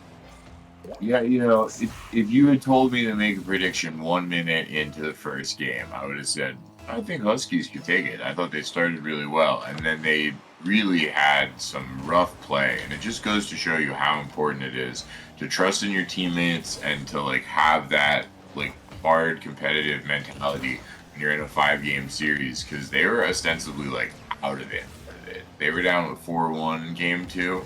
They didn't even give up in that game, and they've just put belt to butt nonstop since. But Coyotes get on the board here. Clifford tying it up. So, neither team out yet. That's got to be their first goal in at least 6 minutes. I wasn't paying attention to when they scored in Game 3, but they did not score in Game 4, and it took them a minute into this one. So 7 and some change. I think they scored the 1 goal with like a minute left in Game 3. Memory serves, and Finer just wipes it off the board. that's got to be heartbreaking when you are playing and keeping things up and getting it tied, and then they just carry it down and Clifford in position, but that ball just bounced off the roof. 3:51 left, 2-1. Huskies firmly controlling this game so far. Right back to Hayes. That ball's going to bounce off, pushing down the field. Hayes is going to pop it up over Clifford. Ray waiting for it. Ray's in position, stops it with the side of the car, but Hayes is going to steal that one, and Ray was kind of caught flat-footed there. It's hard to make plays when you don't have any momentum. Clifford is here, going to go for that double touch. Hayes has to rotate back. Ray's going to pop that up. That one's going to go all the way down for the Huskies, and a good opportunity there for the Coyotes, and they come up short because it looked like one of them was stuck in the net. Yeah. That was tough, but really good breakup from Ray to get back there, and a little bit of luck on Hayes missing that shot at the very end. But that's the kind of plays that the Huskies have been exploiting really effectively the last few games to take it completely out of reach. So it's good for the Coyotes that they're at least able to foil that a little bit and stay in this. Ooh. Speaking of staying in it, Cliff ties it up here. Yeah, almost misplayed it there with a little touch. It's going to go up high, and I don't know what it is with the Coyotes shooting, but the last few shots have really just been high off that crossbar. Crossbar putting in work. They're going to have to find something to bring those shots down. But certainly good, looking good here, tying it up with about 2:40 left as Finer pushes that ball down the field. Hayes is going to turn on this, takes him a minute to get there, carries it up and over Clifford. Ray is going to meet him there and find him in the corner. Can't quite get there, that ball off the crossbar. Hayes keeps it right back in. Where is Finer? Finer's there to demo Clifford. Finer going to pop that one up and over. Hayes cannot get the follow-up shot. Ray popped that up and down, and good demo there by Clifford on Finer. Clifford with the hat trick to put Coyotes up 3-2 in this game number 5. Everything back and forth, and this is the Coyotes we saw in game 1 and 2. 2:10 left. Very close game. Nobody a sure front runner yet. No, this is phenomenal. This is the best of both. I don't think we've necessarily seen that in a single game so far, where both teams really put on such a show for us. So this is phenomenal, and to see Clifford come to life in these tough moments is really good too, because it had been sort of Ray's games when they were getting the wins before, and now Clifford is just making a case for being sort of the MVP on the Coyotes right now. Yeah, Finer's gonna miss that one, and Ray's gonna get the goal there to put them up by 2 goals with 1:38 left. Just a little floater, and we have seen where those floaters are hard to defend for a lot of folks. It's hard to judge that speed. It's hard to judge that positioning, especially when you're trying to get up there as fast as you can to that. And that one's just going to pop up and in. Hayes has this one. Long shot. Ray with a good save, but Hayes is going to keep this in. Clifford gets the side of the car to it, pops it up. 1:25 left. Ray still in net, able to make that save. Finer's going to chase this one down. Oh my goodness, almost an Eagles moment there. That ball gets popped up. Finer sending it to the middle. Ray is there, pops it up off the ceiling, can't get the second touch. Is anybody going to touch this ball? Clifford chases. Finer's back, going to get a little bit of an air carry here. That's an absolutely beautiful thing. A little pinch there from Hayes to help out. That ball rolls towards Ray, pops out towards the center field there. Ray has it, drops it in. Hayes is going to have that one there. Finer gets it around the defender. Gets it around 1, gets it around 2. That ball drops and is centered, and Hayes is going to punish that one. They're going to pull within 1 with 45 seconds left. Every goal in this game is hard fought. Yeah, neither team is looking to lose right now. I mean, Huskies have 10 shots so far. Not quite in the lead, though, so phenomenal 5 saves defensive from the Coyotes as a team so far. But, oh my goodness, and the game is tied. Finer there popping up and getting that one, and just, I was on the ball cam, or on the car cam for Finer when he popped up to that and flipped over, and Clifford just caught just a little out of position. Oh my goodness. 39 seconds left. We will have to see who wants this one. And like we said before, don't be shocked if this one goes to OT, because both of these teams fighting hard. I would say it's a dogfight, but I don't think that that's a connotation that we want to have here. 30 seconds left. Ray with a long shot. Both the defenders run into each other, and Ray's going to put them up. Oh, the defenders got caught and could not get back for that save. Yeah, that's tough. I'm not quite sure which one should have gone for it. One of them should have. What a phenomenal performance. They have not let, they definitely let the performance in games 3 and 4 get to them in games 3 and 4, but this has been a masterclass in getting it back together when it actually counts for them. Little misplay there, little floater. Coyotes had a really good opportunity, Huskies had a really good opportunity to put this one away. That one's going to float and touch the ground, and Coyotes are going to take game 5. Almost a reverse sweep there, but not quite. Taking it to number 5, and that was what a fantastic match there, Bill.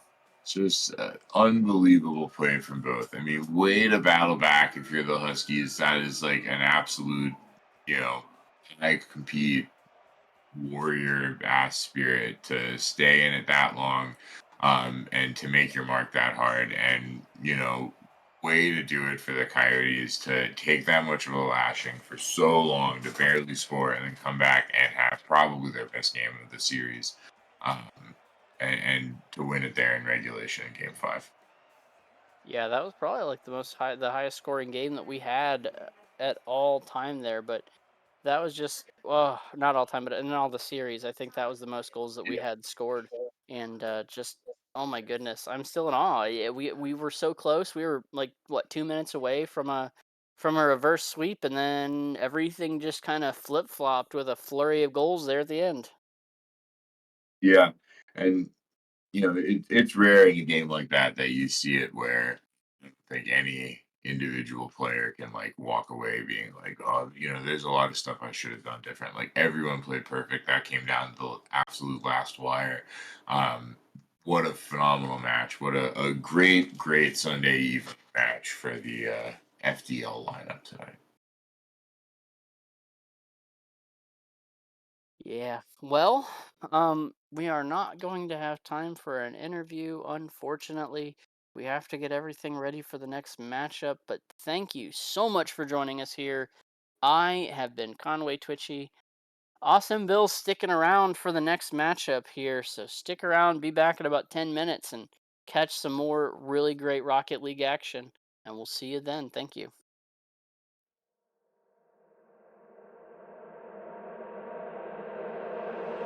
Solar eclipses.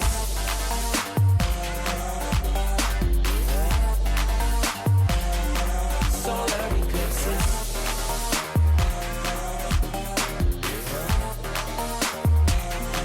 Solar eclipses. Caught up in your gravity, always end up lost in your wake. Intoxicated, maybe we get started again. Caught up in your gravity, always end up lost in your wake. Intoxicated, maybe we get started. Maybe feeling change, I could be never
this real. Maybe we will, though. Give up the ego. Making it feel good. Too scared to just let it go. Too scared to just let it go. Tomorrow we build. Depends on the future we want, we can make it as real. Maybe we will, though. Give up the ego. Making it feel good. Too scared to just let it go. Too scared to just let it go. Caught up in your gravity, always end up lost in your wake. Intoxicated, maybe we can start it again. Caught up in your gravity, always end up lost in your wake. Intoxicated, maybe we can start it again.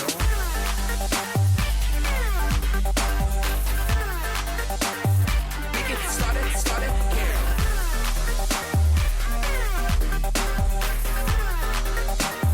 We can start it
Infinite power, infinite power, infinite power, power, infinite power, infinite power, infinite power.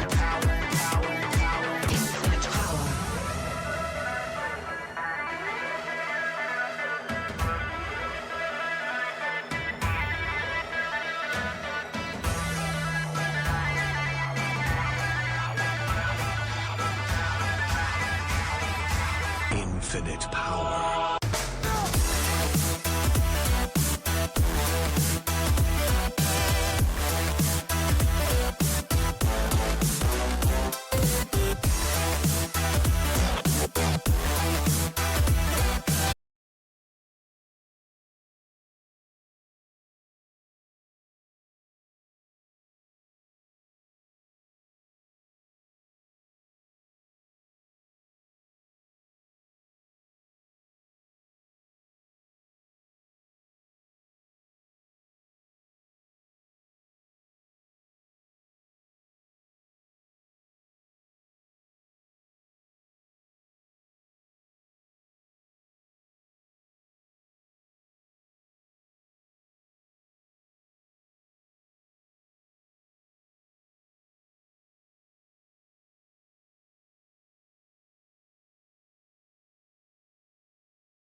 I'm cold steel stainless. My glass half full. Always said don't suffer no fools. Serpents daydream. I bite, you call me lovely. Got a sweet tooth. Gonna get the sugar from you. When they say I'm a machine gun, I take it as a compliment. Honey, you should know I can be a weapon.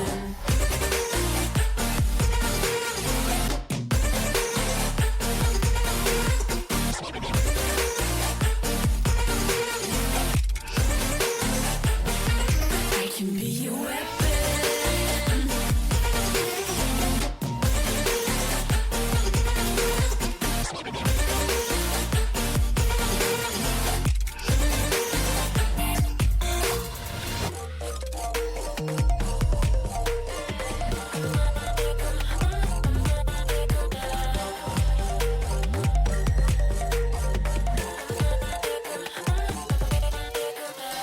Come cold blood, selfish.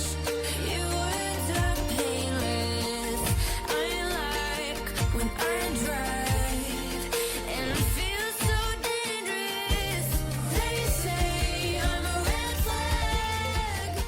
Good evening, FDL. We got your last game of the weekend here, starting a couple minutes late, but that ain't no problem here. Our 10 o'clock game, Owls versus Dragons in the Star League. I am joined in the booth tonight by Professor Freak. How you doing tonight, Freak? I am doing fabulous, Bill. Glad to be here. Glad to see some Rocket League.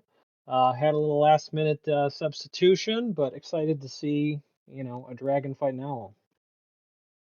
Yeah, absolutely. And that's the Owls have called up Lack from their expert team. So we have Bowsy and Lack for the Owls. We have Moto and Tunmoink for the Dragons. And we are getting started here. Tun and Lack taking that first kickoff, 50'd and stalled out. Lack taking control over there. Bowsy going up to play off Moto, gets a bump, takes it towards the net.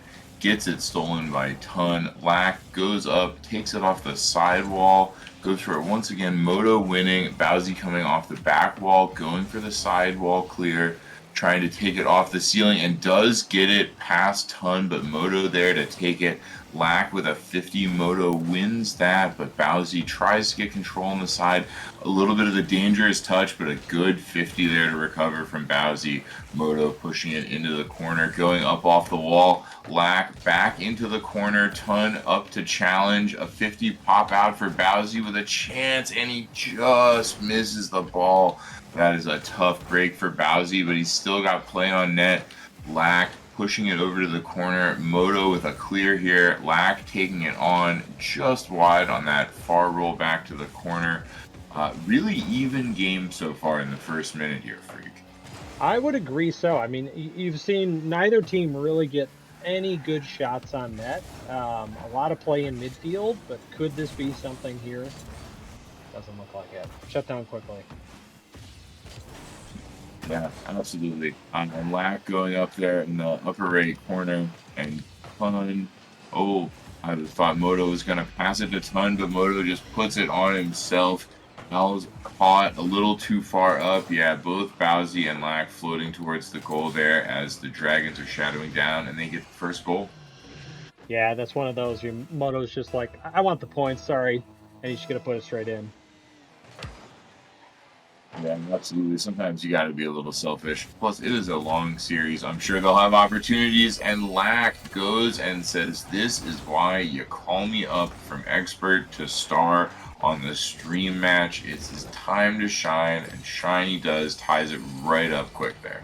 Showing he belongs here. A good read off the misplay. Absolutely. We've got Bowsy and Moto on yet another kickoff. 90 seconds in that tied match. Lack putting it on the side wall there. Moto clearing it out. Bowsy goes for the 50, but Moto gets the beat. Lack goes in for the save, but Moto pops it right in. Back to back to back goals so far to start this game. That's a nice outplay there by Moto. A little bit of an aggressive challenge by Bowsy, knowing that his teammate's not back yet. You got to be really confident in that challenge. You're going to make contact with the net. Yeah, absolutely. Especially when you have a player like Lack who, early goals aside, is coming up from a lower tier. You got to make sure you're playing a little bit safer in those kind of moments. As Lack goes up for a 50 there, and we see once again no one quite back for the Owls, but Bowsy does get there in the corner, starts playing it out, gets it over Ton, goes into the corner. Lack coming in for the shot, puts it on, but Moto with a great save, deflecting it off. Bowsy putting it back into the middle, but Ton there to knock it onto the sidewall. Lack taking it forward for a pass for Bowsy. An amazing shot, an even better save from Moto. Phenomenal so far. Ton pushing it in, but Lack kind of winning that 50, and Bowsy with a shot on Moto with another save. Incredible defense from Moto here. Ton trying to clear, not getting it. Lack pushing in. Moto getting that clear out of the crease and trying to put it on. Bowsy getting a 50 win there, and Lack able to put it off to the side, but Moto is right there again. Moto is everywhere right now. Moto touching it down. Lack able to get the clear. Bowsy up following it. Ton able to break that up before Bowsy can put it on. Lack pops it up to the side for Bowsy, but he is pounded by Moto right now. Good 50 out to the left side. Ton goes and gets the 50, but now Bowsy is passed for Lack's pass. Moto going to the corner. Lack up, putting it on goal. And another save from Moto. What unbelievable defense so far in this game from Moto. I think you're just seeing that there's a lot of pressure coming out from the Owls, but the Dragons just look so comfortable. They don't really look threatened. The only goals that have been scored on them on misplays. If they keep playing like this, they're going to be so hard to score on. Yeah, absolutely. And as we saw the right post do a little bit of defending there for the Owls. Almost a 3-1 game, almost that much more difficult when you're playing a team that's as stingy as these Dragons are right now. Oh, but a great save and pop out from Lack. Bowsy pushes it on, and we have a tie game. 55 seconds left in game one. Bowsy goes ahead with the touch out from Lack, gets it past Ton, and ties the game. Just squeaks it by. The server sided with him on that one. Saw a little bit of a ghost hit, but still, yeah, nice counterattack goal there. Incumbent on the face-off. Moto taking it up to that sidewall. Always a dangerous position to be in. Bowsy gets a lovely save there, popping it up for Lack to keep that pressure coming up the left side, but a hard demo from Ton changes the direction. Moto with a shot on, gets it past Lack and scores to take the lead. Yet another case of a quick 1-for-1 on the goals. Yeah, I mean, the Dragons have just been scoring so quickly when they get opportunities. You get the demo, you get an awkward 1v1 situation. Moto's executing every time. Yeah, absolutely. And that's such a tough thing to defend against, too, because if you're overplaying, you can start falling back and getting yourself out of position. They make it really tough. It's one of the things that, makes a great team. And so far, Dragons are really making themselves look like a great team. Oh my goodness, almost a chance to tie it up for Bowsy off that far post. Same thing that saved the Owls' hopes earlier, dashes them here. And we have 4 seconds left. Lack didn't quite get the takeoff that you need there. And that is back. That may be on, and that is in. A little 0-second dagger to cement game one for the Dragons. One more just before the end of time. Yeah, I mean, a really solid showing, honestly, from both teams, and credit to Lack for coming up. I'm sure that's nervous, but I mean, really, when you look at it, it's the Owls having more mistakes and the Dragons playing cleaner. That's the biggest difference right here. Whenever there was a mistake, the Dragons would capitalize on it and score, and their defense just held. Yeah, absolutely. I mean, you look at Moto's stat line, like that's a crazy line to have to play against. Ton played great, and there's no question there. But 3 goals on 4 shots, 4 saves. Like what, what do you do? So you got a brick wall who's also scoring hat tricks at an unbelievable rate. You got to like the pressure that the Owls are putting on, but it is really tough. And it's not like Moto wasn't getting everything in the kitchen sink thrown at him. We got 9 shots on goal from the Owls, but 7 as well from the Dragons. So they're making saves, getting 6 saves as a team, and then still being there to pepper him with shots and get goals on. That's tough. I'd love to see Lack get a little bit more involved. I think there's a couple little things that maybe just turned out to be a little bit of stress from the first time you're getting called up like this. Well, I think too that the Owls could push the physical play a little bit more. I mean, you can't defend if you're not there. So getting the defenders out of net, demoing them, even just making them scared. Sometimes that can just bring out a misplay in terms of a bad save. Yeah, absolutely. Love to see how the adjustment looks here from the Owls as we go into this game 2. An early save from Bowsy on a soft but centered shot from Punloink gets things going. Bowsy challenging Tun in the corner, does win the 50. Moto there, able to pop it out. Tun goes for it, doesn't quite get it. Lack able to take that. Bowsy goes in for the 50. It's coming across the center. Tun going for it and does get it. Spoils Lack's chance, but Lack able still to pop it out for Bowsy. Just shoots it wide and gets starved by Tun on that sidewall. Moto pulls the ball in but loses it to Lack for just a second. Able to put it back, and Bowsy there for another save. 2 early saves from Bowsy here. Really solid pressure from the Dragons as Tunloink puts it back into the center again. Lack able to touch it out, but not any further than Moto at midfield, who goes back up on that sidewall. Another threatening play out to the middle. Lack able to get a save himself. That is 3 saves in a minute so far for the Owls, trying to change their fortunes in game 2. Oh, that was an unfortunate team bump there. It looked like there was an opportunity after the demo to follow up and get a goal. I mean, both teams, again, very evenly matched here. I like to see a little bit more physical play, but there's one of those defensive demos that we saw from the Dragons last game. Yeah, absolutely. And just a couple of those could really make a difference as Tun pulls it up on the right side. Lack challenging with a 50, but Moto there to clean it up. Always seems to be there to clean it up. Such a responsible, skillful player there, Moto. Bowsy goes for the reset and doesn't quite get that second flip hit. Tun taking it into the corner, Lack tapping it out. Bowsy now following it, but Moto beating him to the ball. Lack going for the 50, gets it out, but Tunloink there to keep it in the corner. A lot of tough corner plays to beat from the Dragons. Lack able to get a big clear here. Tun able to knock it to the corner. Bowsy touches it out, but Tun again taking control. Lack is the man back here and gets beat on the flick, and Tun scores to take the 1-0 lead. A nice solo play there, right? Bowsy can't get back to it, and just the quick flick over the defender. Well played. Again, the Dragons are making the best of their opportunities, and they look so solid on defense. Yeah, they're an unflinching team right now. It's going to take a lot for the Owls to really get into this, and that's a great demo from Lack, and that might be the kind of thing that they've been missing so far. Demo's a great way to cause a little bit of chaos, especially in that offensive end, as Bowsy goes up and wins the 50, but doesn't quite get it in, but they do push it in. Bowsy from Lack, from Bowsy, from Lack, came close there.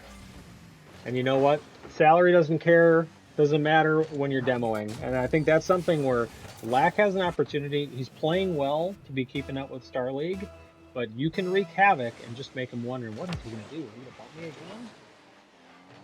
Yeah, absolutely. And people aren't really expecting you to be that much of an impact player when the situation is what it is, and Bowsy plays off of a huge misplay from Moto. Just a whiff right in midfield, Tun way down, a little overconfident, and Bowsy scores. That's an unfortunate misplay. I mean, you can tell Tun had a lot of confidence in that, and those happen to everybody, including star players. Yeah, absolutely. I mean, everyone misses boost. Everyone misses an open net. Don't care how good you are. as Tun takes it onto his own back wall. And Bowsy gets a touch off of that, though, puts it into the far corner, not super dangerous, does pull it around for Lack to pull it in, and scores again, now 3-1 for the Owls with a minute 50 left, a reversal of fortune so far. That's a great shot. I mean, just getting it under the defender, playing it low. I mean, that way, even if they're there, you have a chance of a 50-50 to keep that ball in a dangerous position. So, again, Lack's really stepping up. I mean, credit to him. And that's got to take a lot of pressure off Bowsy, too, so he doesn't have to overplay. Yeah, absolutely. If you can get them to treat you as a threat, you're making room for your teammate, and that's exactly how you get, really well distributed scoring, saving, shooting across the Owls right now. As Bowsy goes and saves one in the center there and takes it off Moto. Lack tries to go for the 50, doesn't quite get it. Bowsy there to push it off of Moto, take it onto the sidewall. He's going to try to take it out, puts it up into the top corner. That gets rolled out. Lack able to steal it away, but Tun clears it out of the mouth before Bowsy can do anything too rough, and that is going to roll in for Tun from distance. There's been a lot of pressure by the Owls. They've been aggressive, but that is one of the potential downsides. A long clear like that right at your net. You could see Lack was almost there, but it just scoots by. Yeah, that's a tough break, but that's also why you score multiple goals, so that in these situations you have one to give. You can keep your head about you. They definitely have a chance to win this game still, as Bowsy slams it in for the hat trick on 100% shooting. Same thing we saw from Moto just about last game. Phenomenal performance from him. That's a great play by Lack, too. I mean, instead of selfishly going for a shot that's going to get 50, you just lightly pop the ball, pass the defender, and trust your teammate will be there. Yeah, and that's something I didn't necessarily expect to see so much of, if I'm being honest, with a call-up player who was called up fairly last minute and hadn't really had too much of an opportunity to play with Bowsy in the past. Just to be able to get that trust, to understand what the flow of the game is, and to do what you need to do like that, it speaks volumes. So it's a phenomenal performance this game from Lack. Great demo there from Bowsy, as well as Bowsy pushes it onto the left wall. Tun 50s him, but gives it to Lack, who gets it deep to Bowsy, who almost gets that shot in for the 5th goal. Does not quite, but Lack able to push it against Moto. Tun pushes back against Lack as it goes up here. Moto's going to put one on, almost gets it in, but Bowsy gets that Savior Award on a beautiful touch against the back wall, and game 2 goes to the Owls. Solid play from the Owls. I mean, really cleaning up a lot of the mistakes, but I really think what's most impressive, given the circumstances, is that their team plays look like they've been playing together longer than literally tonight. So I think you got to give credit to Lack for how he's playing. I don't think the Dragons played poorly, but they had more mistakes in that game. They weren't as clean as they were in the first game, and they got punished for it. But this series still can go either way. Yeah, absolutely. I mean, we're just down to a best of 3 now, and we've seen both teams shine, while the other team, doesn't quite. And it'll be interesting to see if we see a little bit more of that in game 3, or maybe one team kind of takes the pace over the other, or if we see something a little bit more even, where it's not so one-sided, and we don't, feel like one team really has the edge over another. Maybe get a little OT going. Something you could try, like if I were the Dragons, you might be thinking about is, if we really were to push the pace, be super aggressive, you might get Lack more uncomfortable. A slower pace might feel more normal to him, but I don't know, the way he's been playing, he'd probably handle it. Yeah, absolutely. They definitely got to find a way to break out of allowing him to put the kind of pressure on that he did, and play, like you said before the start of the second game, play a little bit more physically. As Bowsy goes and takes it off the back wall for sort of the first play of the game here. Moto taking it into their own corner, popping it across the midfield line, but just enough for Bowsy to 50 Ton able to direct that forward. Moto threatens to go, but doesn't really have the boost for it, and Lack pushes it down. Bowsy and Ton 50. Moto pushes it on and gets a goal from up high off that 50 coming off of Ton. A phenomenal read for Moto to get up that high, and almost there from Lack, just a little bit late to the post to get the jump on that first goal of the game. Great placement on a powerful shot, and Lack was lacking boost. So he tried to get boost and save the ball and just couldn't do both. Yeah, that's always tough, but maybe, I lost my depth perception there, and I thought Moto maybe hit it. It's that, but we have a ball in the Dragons' end, and Lack hammers it on, but just wide, post and out. That's got to be the second or third post and out so far for the Owls this series. A little bit of a double there on D from the Owls. Bowsy able to get some control, give it to Lack. Bowsy taking it on the left side, getting challenged by Ton, pulling it up through the midfield, going and following their shot, and getting the 50 against Moto to score and tie it up. Great play. I mean, fake going high, went low, got the 50. And, this is the one thing I remember. I played against Bowsy last season in FDL, got demoted, but he's such a smart player. He's really good mechanically, but he's also so smart. Yeah, I mean, and you can really see that here. I think that, part of that team play we were talking about before is driven by that level of smart play and thoughtful play and consistent play that Bowsy provides. Like, that lets you feel a little bit more comfortable after you watch a game or two of that if you're Lack. As Lack pulls it up into the far court for Bowsy. Ton clears it out off Bowsy's touch. Now we have Ton and Moto. Oh, right on the goal line. Oh my goodness. Tried to stuff it in. Lack is officially credited with that save. But what an incredible series of 50. And then Bowsy almost gets the goal the other way off the right post. Ton coming off the far wall, putting it out. Lack clears it out. We have a bit of a 2-on-1 here. Lack trying to push it out for Bowsy to get a touch. Bowsy does steal it off of Moto and scores to take the lead. Great shot, and yeah, I mean, that is a frustrating series of play for the Dragons. I mean, you think you've got the goal, you're like, all right, we clearly got to breathe on the ball and it will go on the net to eventually being down one goal. My goodness. I'm still in complete disbelief that it is not a 2-1 game for the Dragons.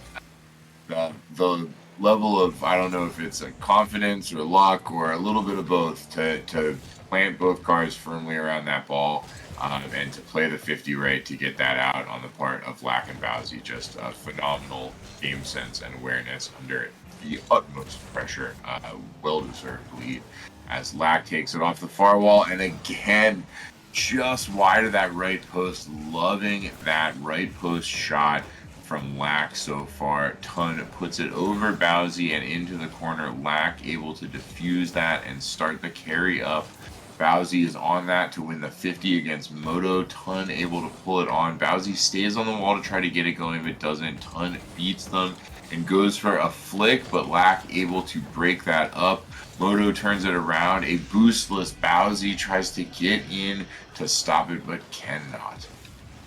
It's a good 50 and a good series of play there by Moto. And yeah, I mean, at the other end, you're thinking the Owls, you think, gosh, what if some of these post hits had just gone in? And that's not the mentality you want to have. Yeah, absolutely. And this has been such an even game. There's nothing like that I think that you can really point to from either team.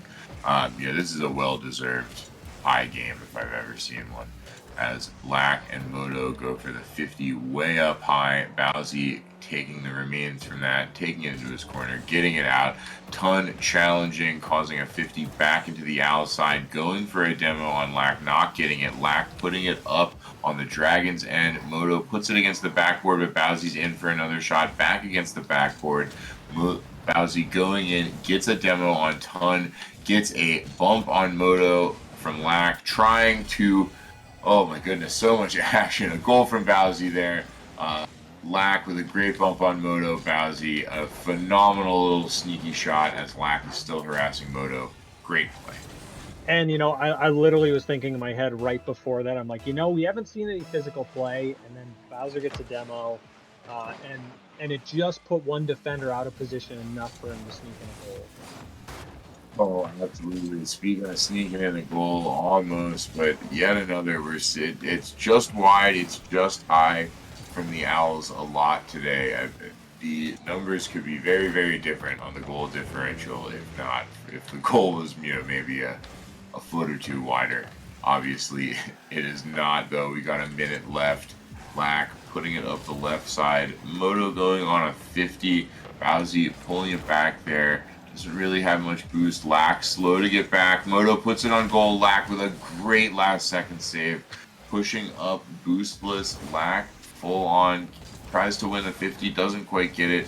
Ton does win that 50. It is a race back. Tries to put it on, but Bowsy there for the great save now off of that left corner. Lack goes for the big clear and gets it. We've got 20 seconds left. Owls with a 1-goal lead. Bowsy almost gets it on. Ton and Moto both there. A little bit of panic showing on the part of the Dragons right now. Ton taking it down, loses it to Lack, who pops it to the middle. Moto does get it. We've got 5 seconds. Lack controlling in his own corner, loses it to Ton. Moto there for the shot. Lack clears it out, and the Owls take game 3, 3-2. What a game. Well done, and I mean a composed effort by them too, because talk about 8 saves in a game by 4 saves by both players. That's pretty incredible. A lot of shots put on by both teams. I think you can tell that the accuracy was maybe a smidge better for the Dragons, but again, you've got to give credit for the way that the Owls have hung in there and scored when they gotten opportunities. So a really great series, and now you're looking at it like if you're Lack, you got to be feeling confident too, because like I came up from a lower league and now I'm up 2-1. This is awesome, but you can't get overconfident. I just want to correct you. The Owls have it's 22.2% shooting percentage for the Dragons and 30% for the Owls. Just as a team Yeah, shooting true, percentage, you true, you true, had me thinking about that for a second. I was like, what is the numbers here? Um, true. I'm thinking of those post hits that you think if oh if the yeah, Owls were not drilling the post, I mean they could have had 2 more goals. Uh, it's absolutely so true. will be really interesting to see what adaptations the Dragons make here, and maybe they resort more to the physical play. Yeah, absolutely. They got to do something to break up these Owls who have so far the last 2 games had an answer as we come into a game 4 back against the wall for the Dragons as they look for an early goal but don't quite get it. A good little flip from Bowsy to get back in position on the goal. Lack challenging Ton in Tun's corner here. Bowsy going for the challenge again. Knocks Ton down, but Ton still controlling the play, putting it back on the outside. Bowsy able to control this on the left side. Moto going in for a challenge and does win it. Lack turning tight on that far post and getting it out for Bowsy to clear to the far corner. Bowsy puts it on. Moto able to stop it. Yeah, an awkward angle shot for Lack just doesn't connect. Moto on one with Bowsy. Bowsy wins the 50 there and puts it against the wall for a little bit of a pinch. That Ton reads easy and takes back up into the Owls corner for a long clear from Bowsy. Gets the mid boost and challenges Moto. Puts it towards the net as Ton gets a save and Lack comes and puts it home for the first goal. Great shot by Lack here.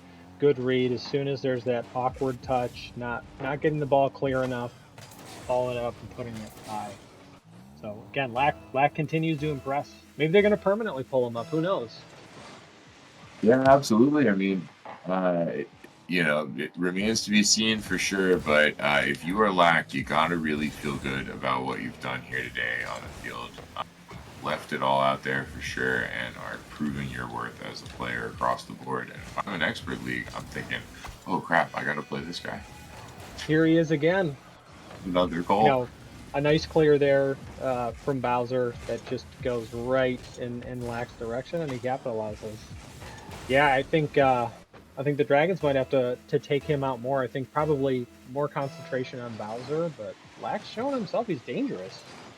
Yeah, absolutely. I mean, and that's really what makes a choose team that's good, so vicious is like you have so little options for who you're going to cover and who you're going to leave open if you're going to try to play out and try to get back into a game when you're the Dragons here. So like,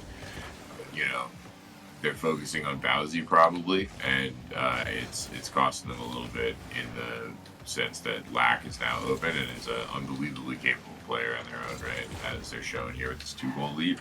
As Ton puts it into the middle off the sidewall for Moto, who goes in for a shot, but Bowsy able to get a good standing save. Lack able to retreat as well. A little 1-2 save across the team from the Owls, who put it forward. And Dragons just get caught with their pants down there, and Owls take the 3-goal lead. They're kind of falling into that trap of like you're so eager to get a goal, you think you've got a chance, you feel like the Owls are on the back foot, so you're really pushing, and then well-handled defensive rotation and a clear immediately puts them on. Those kind of things will really hurt you when you're in this kind of position that the Dragons are in this sort of a do-or-die game. As Moto beats Lack easy. What a simple, slick, quick little play from Moto on the ground, just to pop it past Lack and get a quick shot in, down by 2, half the game left. Lot of time left, not time to panic, and yeah, they've done really well on solo plays. They execute some of these well, and they'll be right back in this game. Oh, as Dragons almost get a lucky one, Lack there to clear it out. Hud puts it against the back wall. Ozzy able to break up Moto to give it back to Lack on the left side. He's going to tap it over slowly in the air. Tries to get a pass off it, but doesn't quite. Fun able to push it out. Bowsy going to go for just about the same thing, and Fun is going to win that 50. Moto's going to come in for a shot and fakes it out just a little bit for that goal there. Smart to, as soon as he sees the situation, Moto starts playing it slower and lets Ton go ahead and wreak havoc, and it worked. Great play, great recognition of that situation. Yeah, that's I think you talked about it earlier. Staying low in the shot like that, letting them pre-jump, and if they do get the contact, like you still might win the 50 there, and that's exactly what happened for Moto. Now within 2 minutes left, as Lack puts it towards the center here, trying to change that, almost does with a touch from Bowsy. Lack cannot quite get it on goal. Moto pushes it up the right wing, gets it past Lack. Bowsy 50s, but now Moto is here alone and scores, and we have a hat trick from Moto, a hat trick from Lack. Dueling hat tricks, tied up game 4. It seems like they're getting a little bit, they're catching on to some of Lack's early challenges, and they're just going for pops or simple outside to the left and right. So he might have to throw in some more fake challenges just to try and keep them on the toes. Yeah, it'll be interesting to see if they can make that kind of in-game adjustment. They might not need to. Oh, Lack almost gets a goal. Bowsy ends up finishing it off that demo, and a little bit of a break in the reads from Dragons. Yeah, those demo plays have paid so many dividends for them this game. Even in those situations where you think a defender's there, it's awkward enough where they can't save it. That's definitely not the kind of situation you want to find yourself in if you're the Dragons right now. They had a really, really good chance with that momentum shift they pulled. It's definitely something you want to maintain. As Moto goes to 50 against Lack there, and that is coming back towards the goal, and they're right back. 57 seconds left. High game. That's unfortunate. I mean, that 50 basically going straight in, but sometimes that can be the danger when you challenge in the midfield sideways like that. When you're up, you might choose to play that a little safer. So yeah, close game. Taking it up from the left, bounce down a little bit too hard to get the right read. Moto knocks it back to Bowsy, who challenges in the right side. 50 against Moto. Moto knocking it down for Ton, who gets it off in the right corner. Bowsy goes up and misses, and Dragons take a late lead. That's a real nice offensive play there. I mean, you play it high, you make a very awkward ball for Bowsy to read, and much easier for your teammate too. And they've got the lead again. That's a tough one to give up, as Dragons are now 30 seconds away from forcing a Game 5. That would make back-to-back Game 5s, but maybe not, Lack says, as he gets his 4th goal of the night to tie it back up 25 seconds. I was nervous, Bill. I'm like, no, not the post again for a second, but I'm glad for Lack's sake it went in. Yeah, the post has to give you one eventually. If you keep knocking on the door like that, you're going to get rewarded. We've seen that already this game. And Lack might have an open situation here. Didn't quite have the momentum. Oh my goodness. Can they get back, or is Moto going to be able to? Oh, what a save from Bowsy. My God. Oh. Dragons almost with the late game winner, and an absolute last minute desperation save from Bowsy keeps it alive. A save from Lack there as well on Moto, and we are going to overtime. Lack and Moto taking the face off, pushing it off to the left side for Ton, who puts it towards goal. Bowsy goes up and challenges it, gets it on the sidewall. Moto pushes it back to center, but isn't. A Ton's not there to receive it. Oh, almost a long goal to seal it early into overtime. Those can be so frustrating. Owls win, and this is their series. Dragons win, and they force a Game 5. 5 goals on 10 shots from Moto, and that OT was only 1. You know, I feel like the Dragons, about halfway through that game, I mean, they started playing a little more team-based, going for some passes to score offensively, and it really seemed to work well because they were able to get just those Owl defenders in really awkward spots. Yeah. I mean, the numbers on offense here are psycho. It's 12 shots to 16, 6-5, and we have 5 team assists. Owls with 7 saves. My goodness. I mean, we have 2 players almost that are breaking 1,000 points. That was an absolutely bananas game. And again, it could, Lack doing really well on the offensive and defensive end. But, if the Dragons go with those smart team plays, really getting the Owl into awkward positions defensively, they've executed really well on that. They've almost gotten caught. They got caught out once pushing forward too far, almost got caught again. And again, too, if you're the Owls, you're probably looking back at that missed open net and thinking, oh, this game could have been over. But you got to bounce back from it and know that you can compete and you can beat these guys. Yeah, absolutely. And I think no matter what comes to this game, both teams have to walk away pretty proud with the performance here. They both have given it their all, fought back when they needed to, performed really well. Obviously, we've been highlighting Lack with the call up. Always great to see someone get the call up and then thrive in that higher tier. But everyone across the board has been phenomenal, as Lack puts a challenge on the ball in midfield and gets it back out to Bowsy, who scores to take a early lead. A little bit of a breakdown early from the Dragons. I'm not exactly sure what Moto thought was going to happen there way downfield. Yeah, kind of a great surprise challenge there too. I don't think that Ton is thinking Lack's going to challenge there because it's so aggressive. But as long as he's not doing that every time to where he gets readable, it's a very good play. Moto puts it up into the air from the Owls corner, tries to put it towards goal, and he does for Ton to get a shot, but Lack there with the save, a clutch save to hold that lead. Ton takes it, almost gets it past Lack, but doesn't, lose it on the 50. Lack carries it up the right side past Moto, gets to the midfield. Moto there for the steal position-wise. Ton then able to knock the ball out over Bowsy in retreat. Bowsy pulling off to the left, not able to get that ball as Moto pushes it in. Lack now clears it out. 50's Ton up for Bowsy, who puts it forward. Moto gets it just past Bowsy into the Owls corner for Lack, who is going to try to 50 off Moto, but Moto says, not today. An easy one out. Bowsy puts it towards with a huge pinch. Lack not able to redirect that in.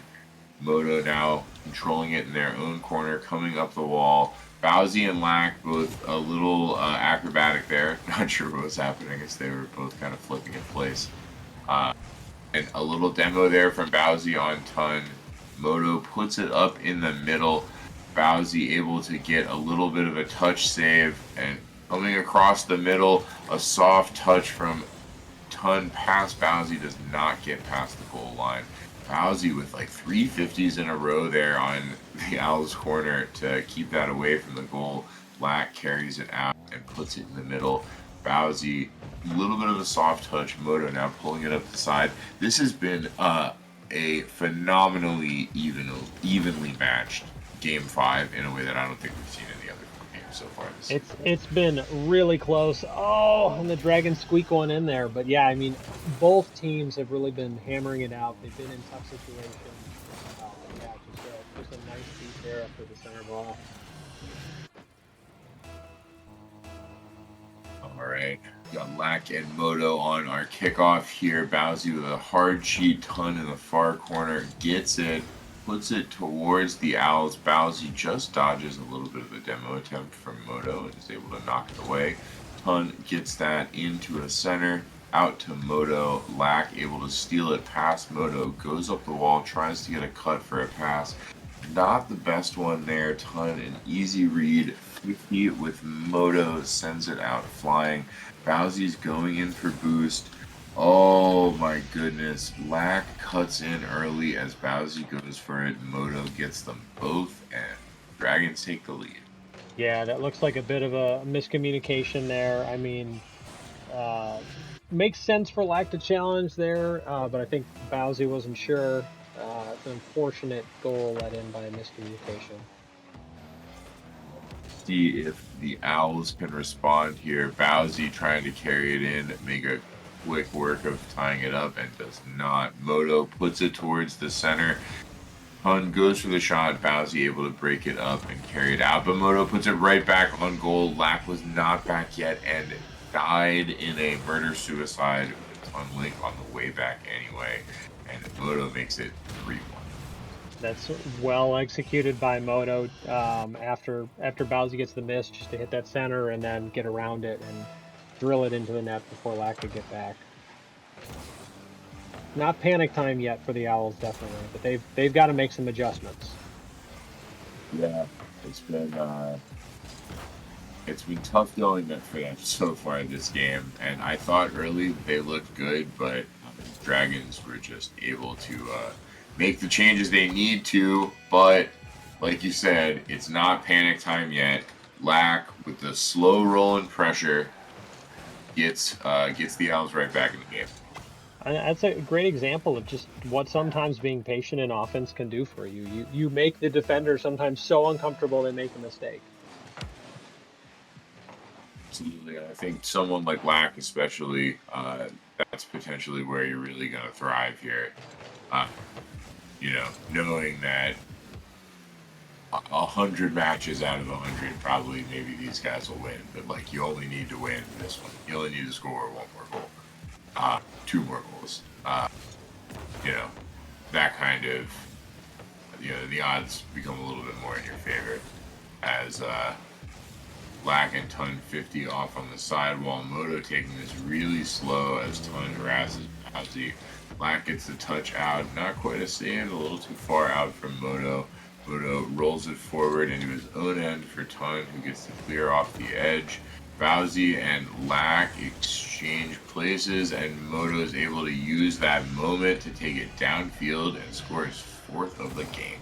And Lack's in kind of an awkward spot here. He's a little too far back to be challenging that. He really shouldn't be going that far back when you're down a goal like that. And then the late decision to challenge, unfortunately, puts him in a bad spot. Yeah, those that kind of situation's tough because I understand, especially you're down and it's you don't have another game in the series, so I understand the mentality that goes into the moment, but also like you said, like it's easy to get burned in that moment, and you can't really afford because if you're struggling to get the one goal, it's not going to get easier. You gotta get tipped. As Bowsy puts it off into the middle, a little pass for Lack, who throws it, but it's off, and unable to bicycle it out anyway. The Moto off the sidewall. Bowsy gets a challenge there. Doesn't do anything with it. Unable to recover, but gets killed by Bowsy. And as we get the final seconds counting down, Dragons take this first series. Can they make it 1 goal? Oh, can they keep it? They do. Okay, well, a little note for next time from Bowsy at the end, but what a phenomenal series and what a phenomenal uh, regrouping and win in Game 5 from the Dragons here. Well earned. Yeah, Dragons made some great adjustments, reacted to some of the early challenges that were coming, played slower at times. And again, you got to give credit to Lack coming up, playing a little bit out of his element, because that series was really close. I mean, down until the last minute, easily could have gone either way. So I just love watching great Rocket League.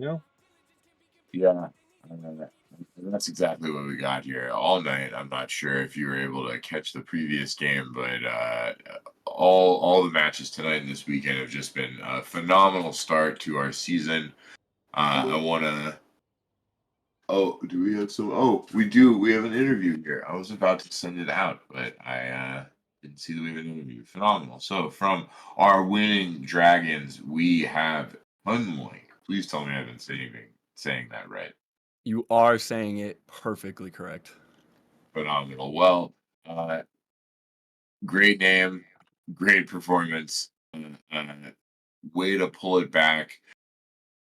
When you all were down, what was the conversation in the VC like to get back and get it to Game 5 and get the series win? It was pretty calm actually. We knew what we were doing wrong, knew what we can improve on. We kind of just switched it up. We were trying to be pretty team oriented, I feel like, in the games we lost. But we were doing really good solo plays. We did manage a few passes here and there, but kind of just needed to feed Moto, and it worked out great. Yeah, he definitely had some real bangers in a few of those goals. Yeah, Moto was definitely the star player on this. I was just trying to pull my weight from the back. I was going to say, Moto, I think, had like multiple 4 goal games, just a phenomenal series.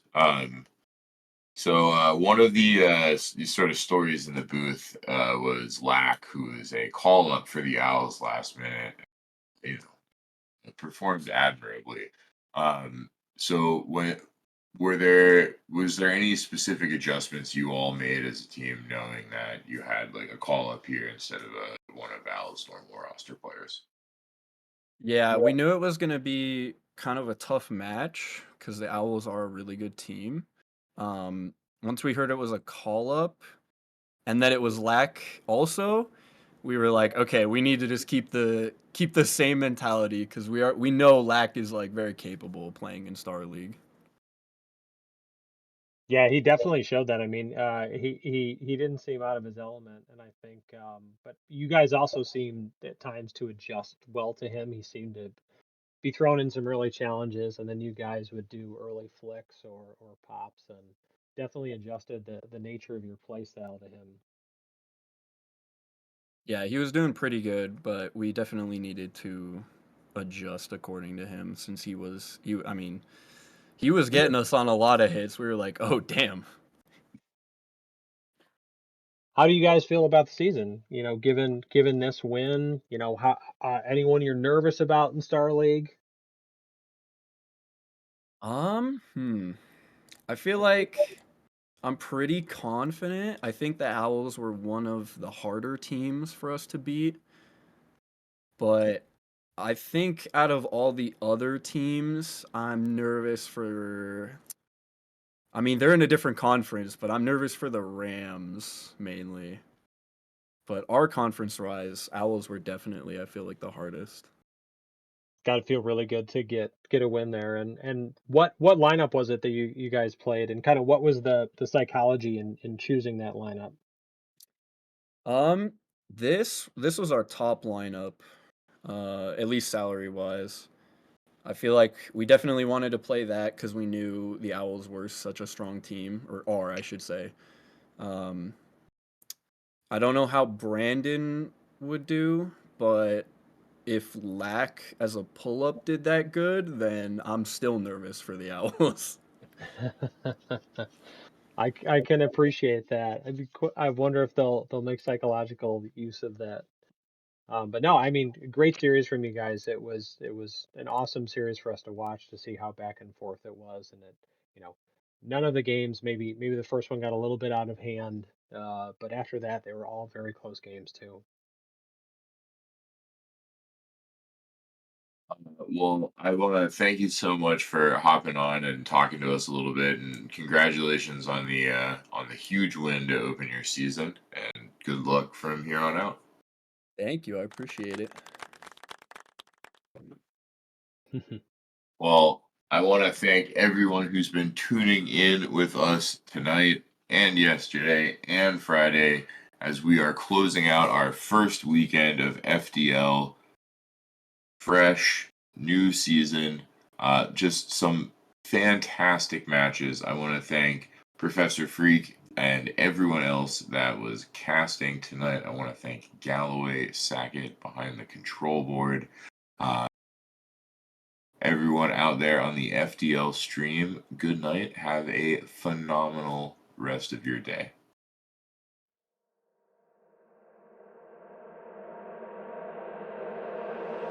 Solar eclipses.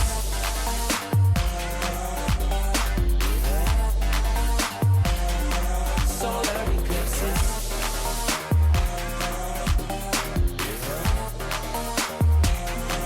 Solar eclipses. Caught up in your gravity, always end up lost in your wake.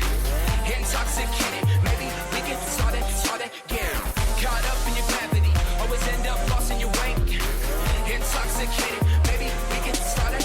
Maybe feelings change, I can remember all the reasons why we've been separate ways. Feeling all alone in your company, keeping you captive with guilty chains.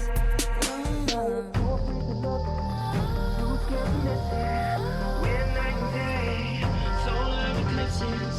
Too afraid to look, too scared to miss it. We're night and day, solar eclipses.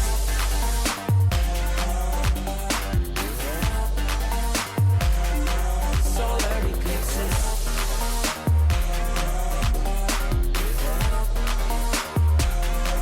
Solar eclipses. Caught up in your gravity, always end up lost in your wake.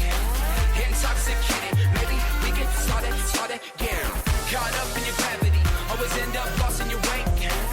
Intoxicated, maybe we get started again. Tomorrow we build, depends on the future we want, we can make it as real.